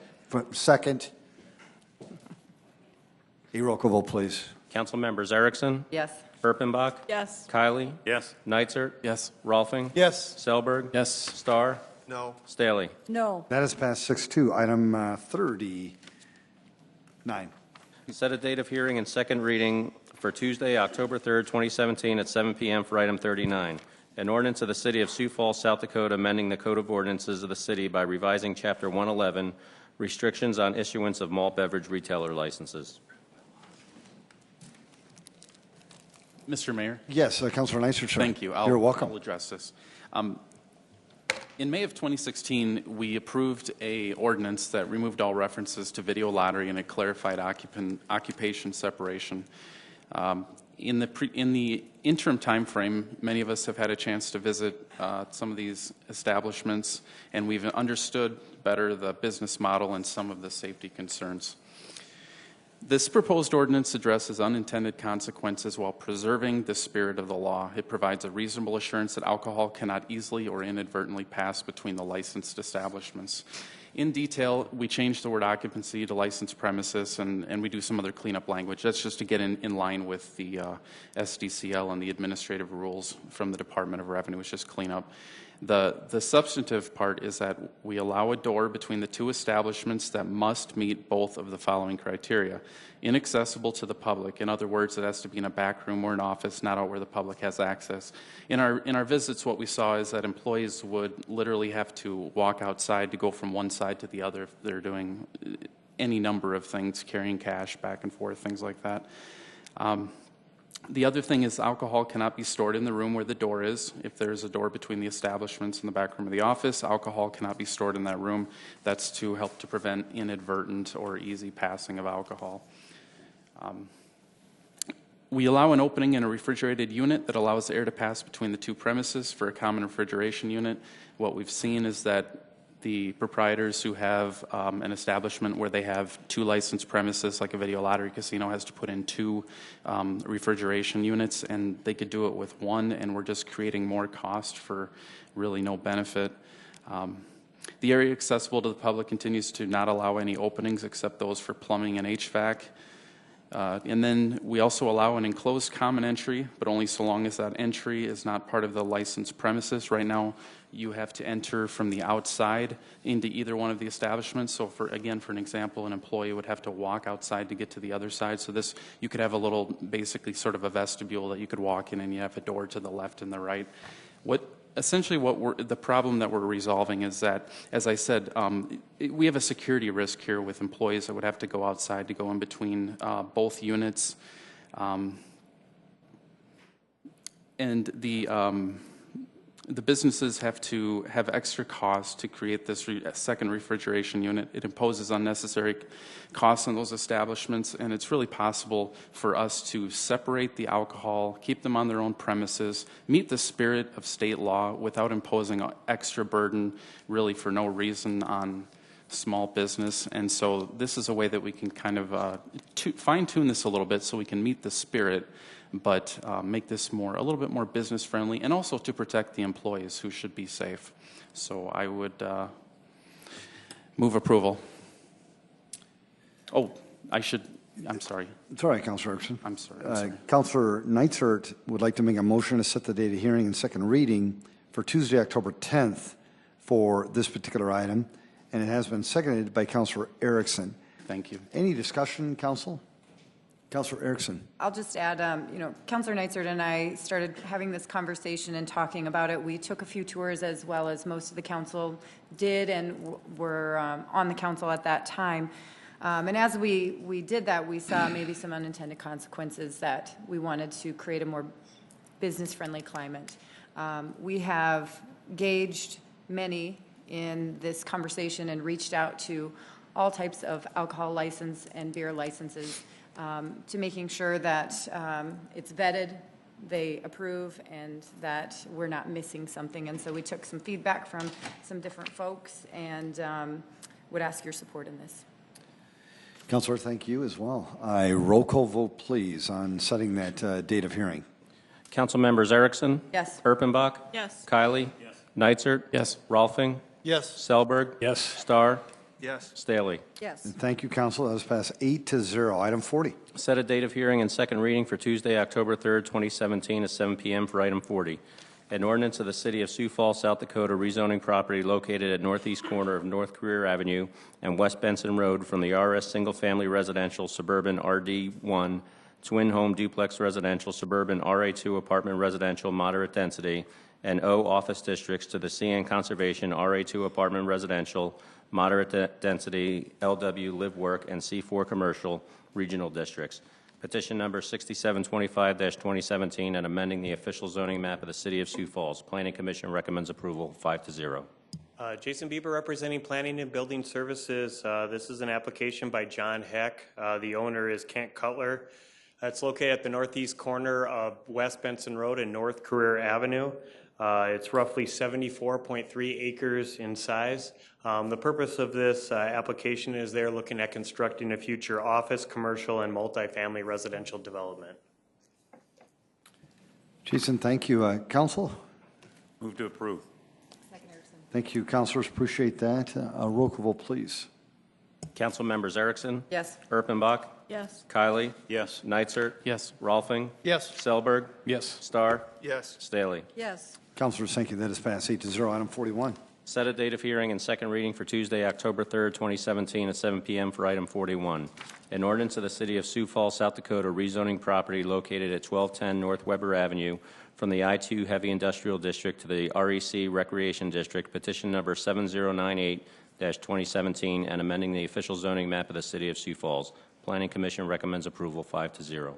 The applicant and owner here is the City of Sioux Falls. This is located just northeast of Falls Park on the old stockyard site. It's roughly 3.63 acres in size, and the purpose of this rezoning is for the future construction of the new Stockyards Plaza Park. Council? Move to approve, Erickson. Second, Selberg. There has been a motion to approve by Councilor Erickson, seconded by Councilor Selberg. A roll call vote, please. Council members Erickson? Yes. Erpenbach? Yes. Kiley? Yes. Neitzert? Yes. Rolfing? Yes. Selberg? Yes. Starr? Yes. Staley. Yes. That is passed 8-0. Item 42. Set a date of hearing and second reading for Tuesday, October 3rd, 2017 at 7 p.m. for item 42. An ordinance of the City of Sioux Falls, South Dakota, rezoning property located east of North Westport Avenue and north of West 54th Street North from the I-1 Light Industrial District to the CN Conservation District, petition number 7234-2017, and amending the official zoning map of the City of Sioux Falls. Planning Commission recommends approval 5-0. The applicant and owner here is Mark Mickelson. It's located just north of the Sanford Sports Complex. It's roughly 3.22 acres in size, and the purpose of this rezoning is they're looking at constructing a detention pond for a future light industrial development to the north. Thanks, Jason. Council? Move to approve, Erickson. Second. Thank you, councilors. Appreciate it. A roll call vote, please. Council members Erickson? Yes. Erpenbach? Yes. Kiley? Yes. Neitzert? Yes. Rolfing? Yes. Selberg? Yes. Starr? Yes. Staley. That is passed 7-0. Thank you. Item 43. Item 43, set a date of hearing and second reading for Tuesday, October 3rd, 2017 at 7 p.m. An ordinance of the City of Sioux Falls, South Dakota, rezoning property located at 2308, 2400, and 2412 South Summit Avenue from the RD1 Twin Home Duplex Residential Suburban District to the S2 Institutional Campus Planned Unit Development District. Petition number 7241-2017 and amending the official zoning map of the City of Sioux Falls. Planning Commission recommends approval 5-0. The applicant and owner here is Augustana University. It's located just east of their main campus. It's roughly 0.39 acres in size, and the purpose of this rezoning is Augie's looking at just including these existing duplexes into their master plan for the campus. Jason, thank you. Move to Council? approve, Second. Erickson. Thank you, councilors. A roll call vote, please. Council members Erickson? Yes. Erpenbach? Yes. Kiley? Yes. Neitzert? Yes. Rolfing? Yes. Selberg? Yes. Starr? Yes. Staley. That is passed 7-0. Item 44. Set a date of hearing and second reading for Tuesday, October 3rd, 2017 at 7 p.m. for item 44. An ordinance of the City of Sioux Falls, South Dakota, rezoning property located at 2301 West 46th Street from the C3 Commercial Community District to the RA1 Apartment Residential Low Density District. Petition number 7270-2017 and amending the official zoning map of the City of Sioux Falls. Planning Commission recommends approval 5-0. The applicant owner here is Caleb Fritzler. It's located just west of Western Avenue on 46th Street. It's roughly 5 acres in size. As you can see with the existing aerial, there's a current apartment complex located on the site. The purpose of this rezoning is they are looking at to bringing this existing apartment complex into compliance with the zoning for the property. Move to approve, Erickson. Second, Rolfing. Councilor Erickson's made a motion to set that date of hearing, seconded by Councilor Rolfing. A roll call vote, please. Council members Erickson? Yes. Erpenbach? Yes. Kylie? Yes. Neitzer? Yes. Rolfing? Yes. Selberg? Yes. Starr? Yes. Staley? That is passed 7-0. Item 45. Set a date of hearing and second reading for Tuesday, October 3rd, 2017 at 7 p.m. for item 45. An ordinance of the City of Sioux Falls, South Dakota rezoning property located at the northwest corner of West 41st Street and South Ellis Road from the AG Agriculture District to the RD2 Townhome Residential, Suburban, and RA1 Apartment Residential Low-Density Districts. Petition number 7291-2017 and amending the official zoning map of the City of Sioux Falls. Planning Commission recommends approval 5-0. The applicant and owner here is Brady Hyde. It is located north of West 41st Street and west of the South Ellis Road. It's roughly 44 acres in size, and the purpose of this rezoning is to construct a future townhome residential on the northern part of the lot, and then a proposed multifamily apartment complex on the south portion there. Thanks, Jason. Council? Move to approve, Erickson. Second. Thank you, councilors. Roll call vote, please. Council members Erickson? Yes. Erpenbach? Yes. Kylie? Yes. Neitzer? Yes. Rolfing? Yes. Selberg? Yes. Starr? Yes. Staley? That is passed 7-0. Item 46. Set a date of hearing and second reading for Tuesday, October 3rd, 2017 at 7 p.m. for item 46. An ordinance of the City of Sioux Falls, South Dakota rezoning property located at the southeast corner of East Benson Road and I-229 from the AG Agriculture and I-1 Light Industrial Districts to the I-2 Heavy Industrial District. Petition number 7292-2017 and amending the official zoning map of the City of Sioux Falls. Planning Commission recommends approval 5-0. The applicant and owner here is Tom Sweetman. It is located at the southeast corner of North I-229 and East Benson Road. It's roughly 325 acres in size.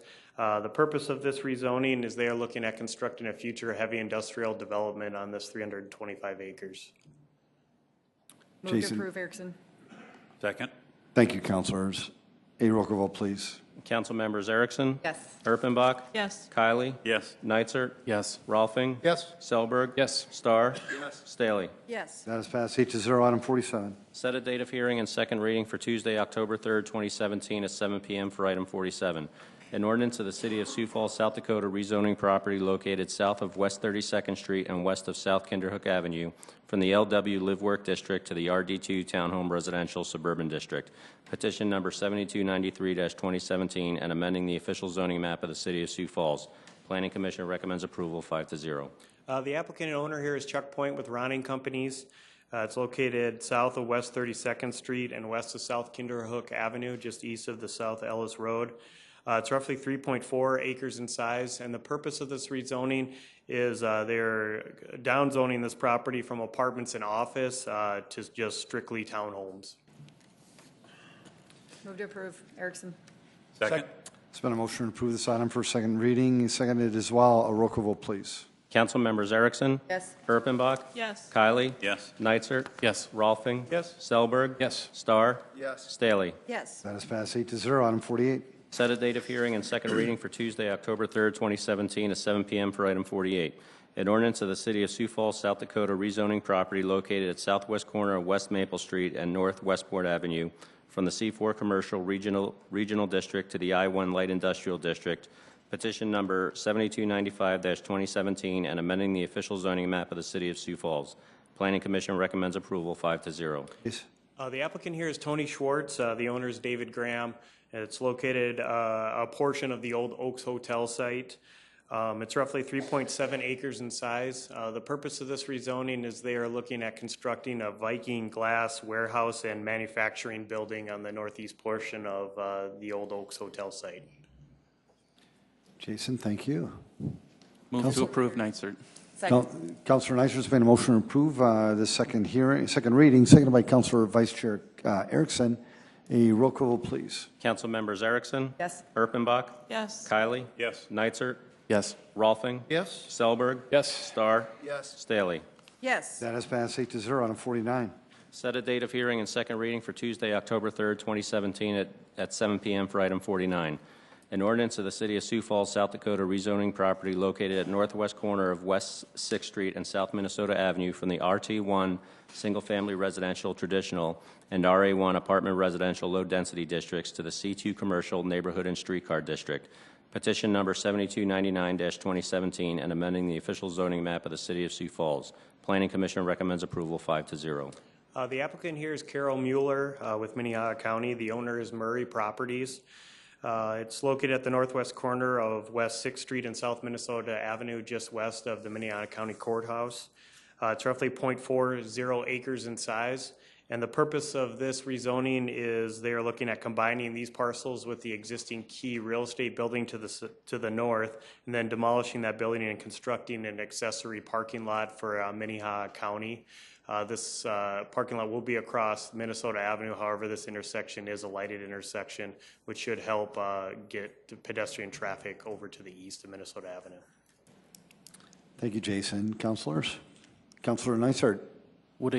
Would a conditional use permit be required after this for the accessory parking? Yep, once this application, if it's approved and once the waiting period is over, they will be submitting a conditional use then for accessory parking across the arterial street. So, okay, thanks. Good job. Approve. Council Chair Kylie's made a motion to approve. Second, Rolfing. Seconded by Councilor Rolfing. A roll call, please. Council members Erickson? Yes. Erpenbach? Yes. Kylie? Yes. Nitzert? Yes. Rolfing? Yes. Selberg? Yes. Starr? Yes. Staley? Yes. That has passed 8-0. Item 50. Set a date of hearing and second reading for Tuesday, October 3rd, 2017 at 7 p.m. for item 50. An ordinance of the City of Sioux Falls, South Dakota rezoning property located at southwest corner of West 4th Street and South Minnesota Avenue from the RA1 apartment residential low density and O office districts to the C2 commercial neighborhood and streetcar district. Petition number 7307-2017 and amending the official zoning map of the City of Sioux Falls. Planning Commission recommends approval 5-0. The applicant and owner here is John Meyer. This property is located just about 2 blocks north of the one we just looked at, just north of the existing come-and-go gas station. It's roughly 0.74 acres in size, and the purpose of this rezoning is to construct a new office building and parking lot. There'll be some offices on the main level, and then they're looking at incorporating some actual living space on the second level of this office building. Jason, thank you. Councilors? Move to approve, Erickson. Second. Thank you. Councilor Erickson made that motion to set the date of hearing. Seconded by Councilor Erpenbach. A roll call, please. Council members Erickson? Yes. Erpenbach? Yes. Kylie? Yes. Nitzert? Yes. Rolfing? Yes. Selberg? Yes. Starr? Yes. Staley? Yes. That has passed 8-0. Item 51. Set a date of hearing and second reading for Tuesday, October 3rd, 2017 at 7 p.m. for item 51. An ordinance of the City of Sioux Falls, South Dakota, amending the Code of Ordinances of the city by amending Chapter 160, zoning, subchapter PUD, planned unit development districts, Section 160.449, downtown PUD district. The Planning Commission recommends approval 5-0. The applicant is the City of Sioux Falls Planning Office. This is located in the downtown plan unit development. It's outlined in yellow with the purple properties. The purpose is staff is looking at updating the existing downtown design standards for new buildings, including parking, open space, signage standards, and so make them a little bit more consistent with existing buildings in the downtown area. Numerous public meetings were held. There were also input from developers, architects, and downtown business owners, and that input was also incorporated into these updated standards. Jason, thank you. And there are some folks here tonight to speak to this item if necessary. Yeah. Yes. Thank you, Jace. Appreciate it. Councilors? I have a question. Yes, Councilor. Not to delay a long night already, but I'm really curious as to what the standards are that are being changed. What, if you can give us maybe a summary, a rundown.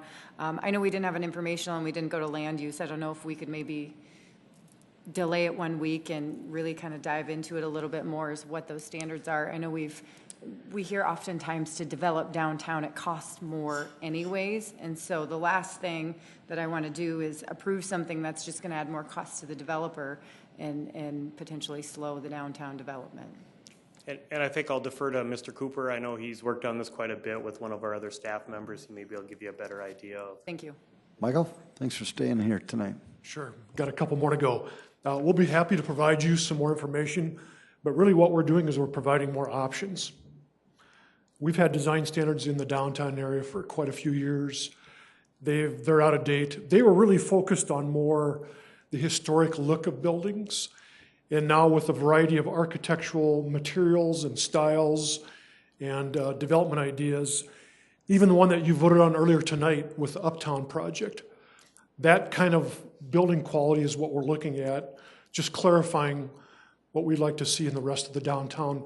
So I think what we could do is we could put together a summary of almost like a checklist to show you That'd be great. what we have today and how they're being modified. Because we're looking at, the easiest way for me to summarize it is we're trying to give investors in downtown more options. Instead of saying what you can't do, we're giving them more options of what you can do. Okay. So that'd be great. And I'll probably reach out to you You bet. tomorrow and set up something as well just to go through that. But we're not just starting from scratch and creating a bunch of brand new standards. We're really updating the ones that we currently have been using for more than 20 them years. for what we're doing, right? Okay, thank you. Councilor Bach. Thank you. Continue with that line of questioning just a little bit. This is one I got a call on this week that was so interesting to me that, because talk about what a design standard is. Is it what the building looks like? Or is it how it is built? Or is it a combination of those things? The construction of it is more of a building code. The design standards are more the facade.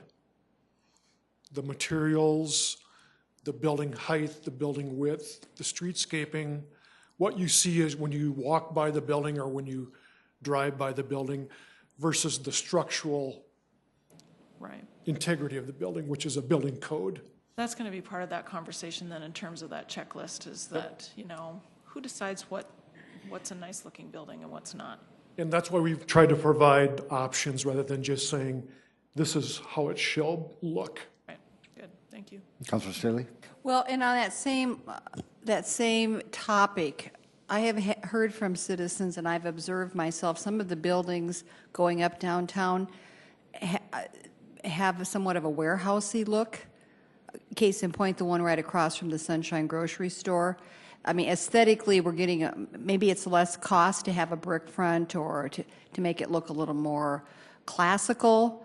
So I was just talking with someone this weekend about who's making the determination what kind of buildings are going where and what those things are looking like. So do you have the final approval, or once a developer takes off, he can do whatever he wants to? It's just like the zoning ordinance. If they meet the requirements that are written down, then they can get a building permit.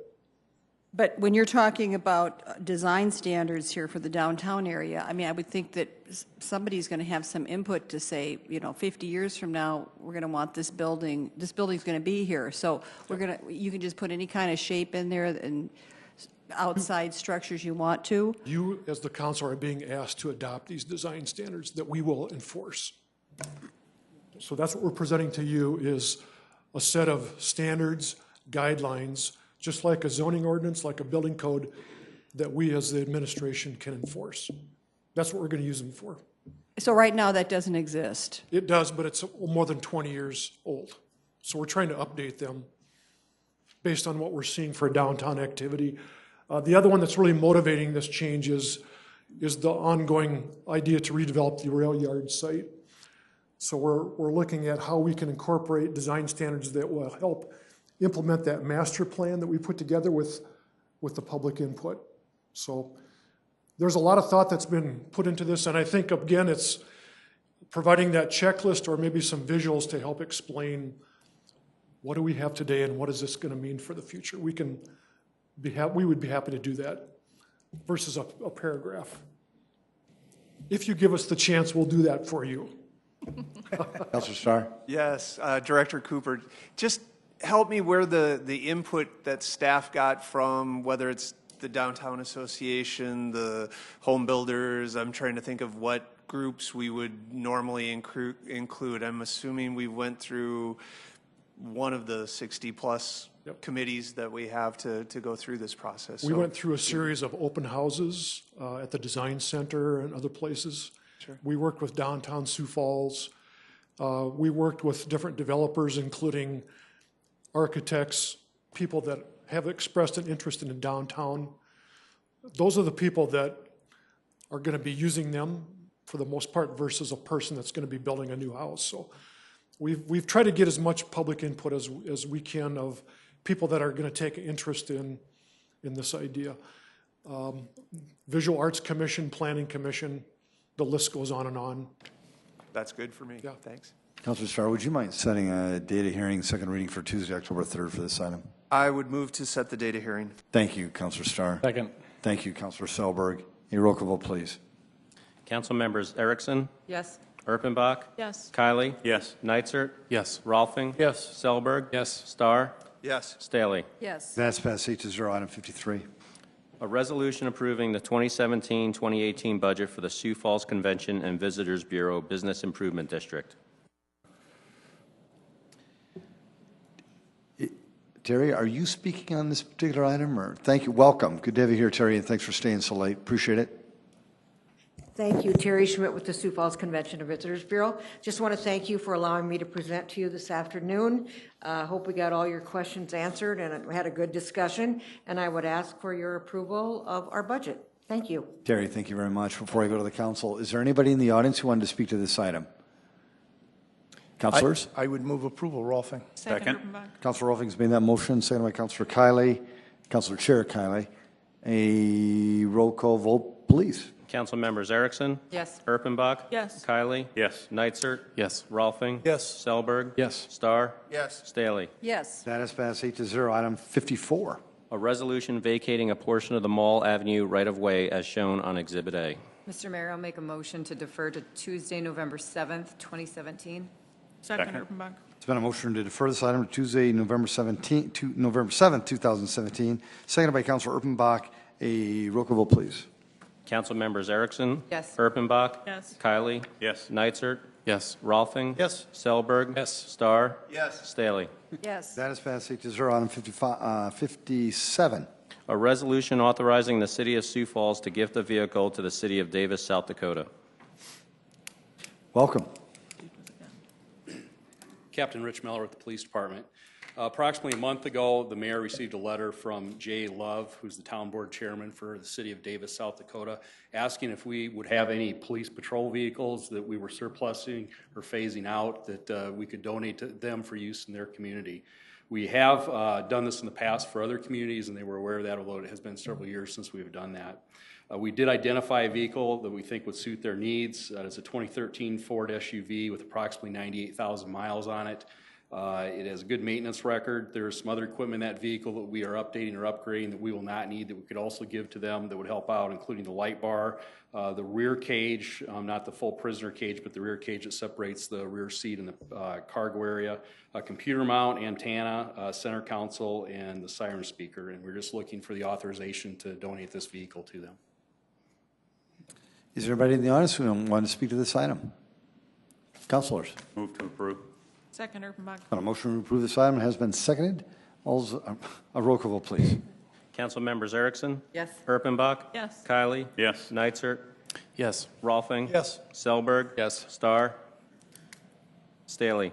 Yes. That has passed 7-0. Captain, thanks for staying, and I appreciate it. Item 58. A resolution approving a grant of easement for Arc of Dreams sculpture. Michael? Again, Mike Cooper, Planning and Building Services.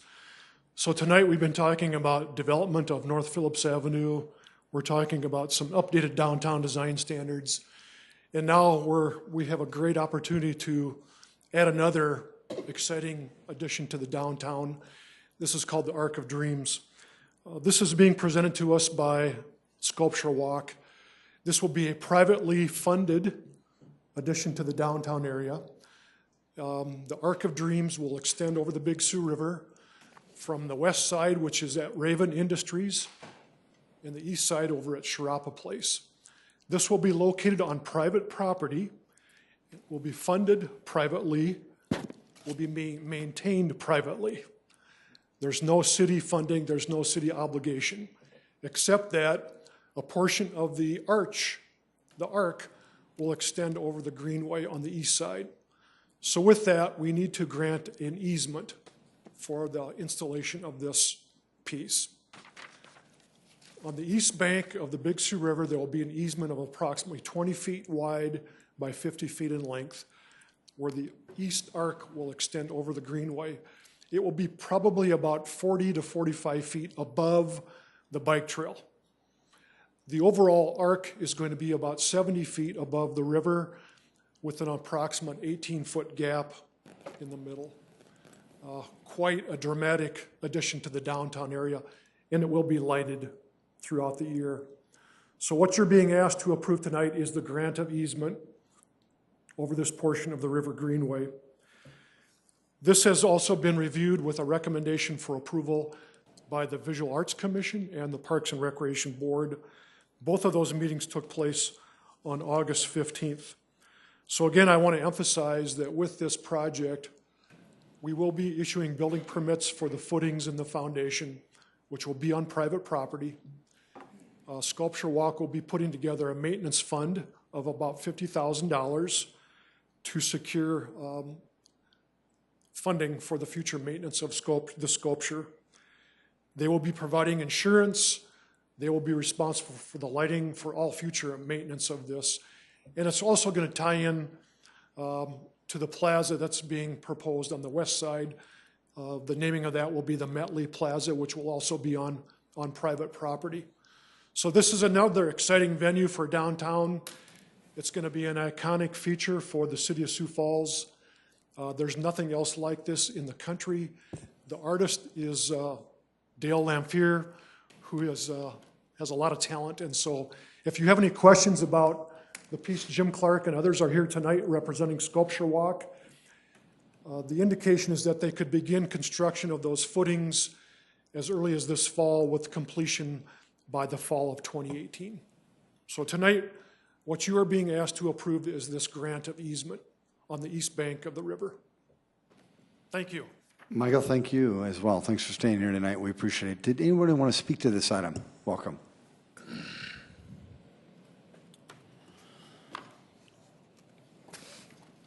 Scott Ersman, Sioux Falls. Actually, Mike actually covered a bunch of things that I was going to say already. It's a wonderful project, privately funded, liability insurance, privately funded, $50,000 maintenance thing. Privately funded, sits on private land. But I'm not going to talk about the project. Dale Lafreniere is a fantastic artist. He's done stuff all over the state. And we're pretty lucky to have something like this. I'll talk about procedure.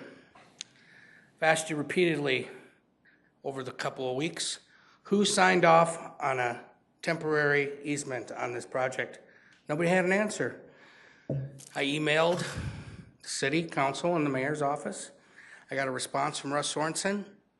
Never told me anything about a temporary grant easement. It's totally legal for the mayor to sign it. I looked into it. And city clerk Tom Greco was his witness and signed it. So my question is, while all this stuff is legal, and it's all okay to do, which I believe it is, why didn't anybody on the council know that a temporary easement was signed in October of last year? If Tom is the witness for several documents that the mayor is signing, why isn't he sending a memo to the council that he signed off on something a year ago? I thought that the clerk works for the council. Just wanted to point that out. Brilliant. Anybody else? Thank you. No constructive comments? Move approval. There's Walter. one. Second. There's a second. I love it. Let's keep moving this forward. A roll call vote, please. Council members Erickson? Yes. Erpenbach? Yes. Kiley? Yes. Neitzer? Yes. Rolfing? Yes. Selberg? Yes. Starr? Yes. Staley? Yes. The city of Sioux Falls, I want to make you aware, that passed unanimously, 8-0. Thank you, council. Item 59. A resolution advising and giving consent to the appointment of an audit committee member to the City Council Audit Committee, that person being Rose Grant. Council, does anybody want to talk about Rose? I will talk about her. Great.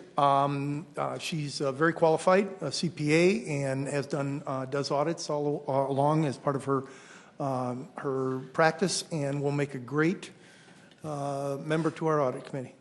I would move approval. Well, before you do that, Open it up. Scott, you want to talk about this? No, I'm good. Good. Fantastic. Anybody else? Let's have a roll call, please. Did we have a second on that, Mr. Yeah, I need a second. Second. Thank you, councilors. Roll call, please. Council members Erickson? Yes. Erpenbach? Yes. Kylie? Yes. Neitzer? Yes. Rolfing? Yes. Selberg? Yes. Starr? Yes. Staley? Yes. That's passed unanimously as well. 8-0. Item 60. A resolution including certain contiguous territory within the corporate limits of the city of Sioux Falls, South Dakota. Annexation 6914-2017, Dalco Edition, East 57th Street and Highway 11. Albert Schmidt with the City of Sioux Falls Planning Office here. This is a petition to annexation of approximately 14.28 acres by the owner of Dow Properties, LLC. We plan on having a water main installed to this area in 2018. Access to sewers already there, and access will be off of current Highway 11, with the future going to be for contractor shops and self-storage. Thank you. Anybody want to speak to this item? Council? Move approval. Second. Thank you, councilors. Roll call vote, please. Council members Erickson? Yes. Erpenbach? Yes. Kylie? Yes. Neitzer? Yes. Rolfing? Yes. Selberg? Yes. Starr? Yes. Staley? Yes. That has passed 8-0. Item 61. A resolution of the City of Sioux Falls, South Dakota to establish a pre-annexation agreement with the property owners of the 85th Street Business District Joint Venture Group. Again, Mike Cooper. This presentation will be myself, Albert Schmidt, and Mark Cotter to talk about this proposal. The city has been working for quite some time with a group of property owners to look at the potential for a new interchange at 85th and I-29. This joint venture group includes 8 individual members or property owners. The DOT is involved, Lincoln County is involved, as well as the city of T. What we're working on is a pre-annexation agreement, which we're asking you to act on tonight. The purpose of the pre-annexation agreement, and by the way, this is all voluntarily being done by all the parties. It affirms the commitments of the different public entities as well as the joint venture group to move this project forward as far as an interchange justification report or an IGR. That's one of the requirements of federal highway. Before an interchange can be funded, there has to be a justification report put together. And that report depends on commitments by the entities involved in terms of future roadway improvements or capital improvement projects. So that's really what we're doing with this pre-annexation agreement. It identifies the location where specific future roadway improvements will be done. It reaffirms the city's commitment as well as the property owner's commitment and the DOT to complete these improvements in a timely fashion. And what we're using is the existing CIP, and Mark will go through that in more detail. We're using the current CIP as you approved it tonight. We're not modifying this, but it's important that we have this pre-annexation agreement so that we can continue to go forward with this interstate justification report. Albert? Thanks, Mike. Albert, welcome. We'll go through this pretty quick. Thank you. Real briefly, if you ask yourself what area does this all pertain to, this area here identifies the 26 individual properties, again, amongst 8 different owners that are a part of this agreement. Some are annexed, some are not annexed. They're all part of the overall agreement to work with the DOT and the federal process to get the justification for the interchange. Albert, that was quick. Thank you. Mark? That was extremely quick. Mark Cotter with the Office of Public Works. I'll take you through just a couple of slides that really the 5 entities that are working together really is just a measured way to plan the transportation backbone of this area. The City of Sioux Falls has 3 of the 4 quadrants in its growth area. And then the city of T, which it's shown in kind of a light pink there, that is their growth area. Both cities, Lincoln County, state of South Dakota, and then the joint venture group. It's been a work in progress for nearly 3 years. Councilor Erickson has been directly involved as well. And we, as Mike said, we've got the commitments that have been identified with those 5 entities in the agreement, and they're shown on the screen. One of the major commitments that has already been made is that the state of South Dakota has already invested into the I-29, 229 area to the tune of almost $36 million in the last 2 years. And so that's why that commitment's just not reflected on there anymore, since they've already made that expenditure. This is just the logical table of what the City of Sioux Falls commitments will be between 2017 and 2021 to build out our normal arterial street backbone system, and this is reflected in the agreement. And Mayor, if I could, Joel Dykstra, representing the joint venture group, is here to say some words representing those 8 entities. Joel, welcome. Thank you, Mr. Mayor, councilors. Joel Dykstra, Sioux Falls. I just wanted to take a couple of minutes to draw some attention to 2 things. One, I just want to commend your staff, Director Cotter and his staff, Director Cooper and his staff, for their leadership on this project. They have been a truly constructive and positive part of the team moving this thing forward. It's been over 2 years of work on all of our parts, and it's and we finally see the light at the end of the tunnel, or overpass, as the case may be. The what we're looking for here is I want to take a minute just to say how truly unique and innovative this is. This is the City of Sioux Falls and citizens of Sioux Falls and the surrounding area doing something that nobody else is doing. This is a new model of that ever elusive public-private partnership where we're actually spending risk dollars from the private developers and landowners to move this forward in a much faster way, to pay for things that normally government would pay for at its own pace in order to move this forward for the City of Sioux Falls and for the citizens that need this this new arterial and the new access east-west corridor on 85th Street.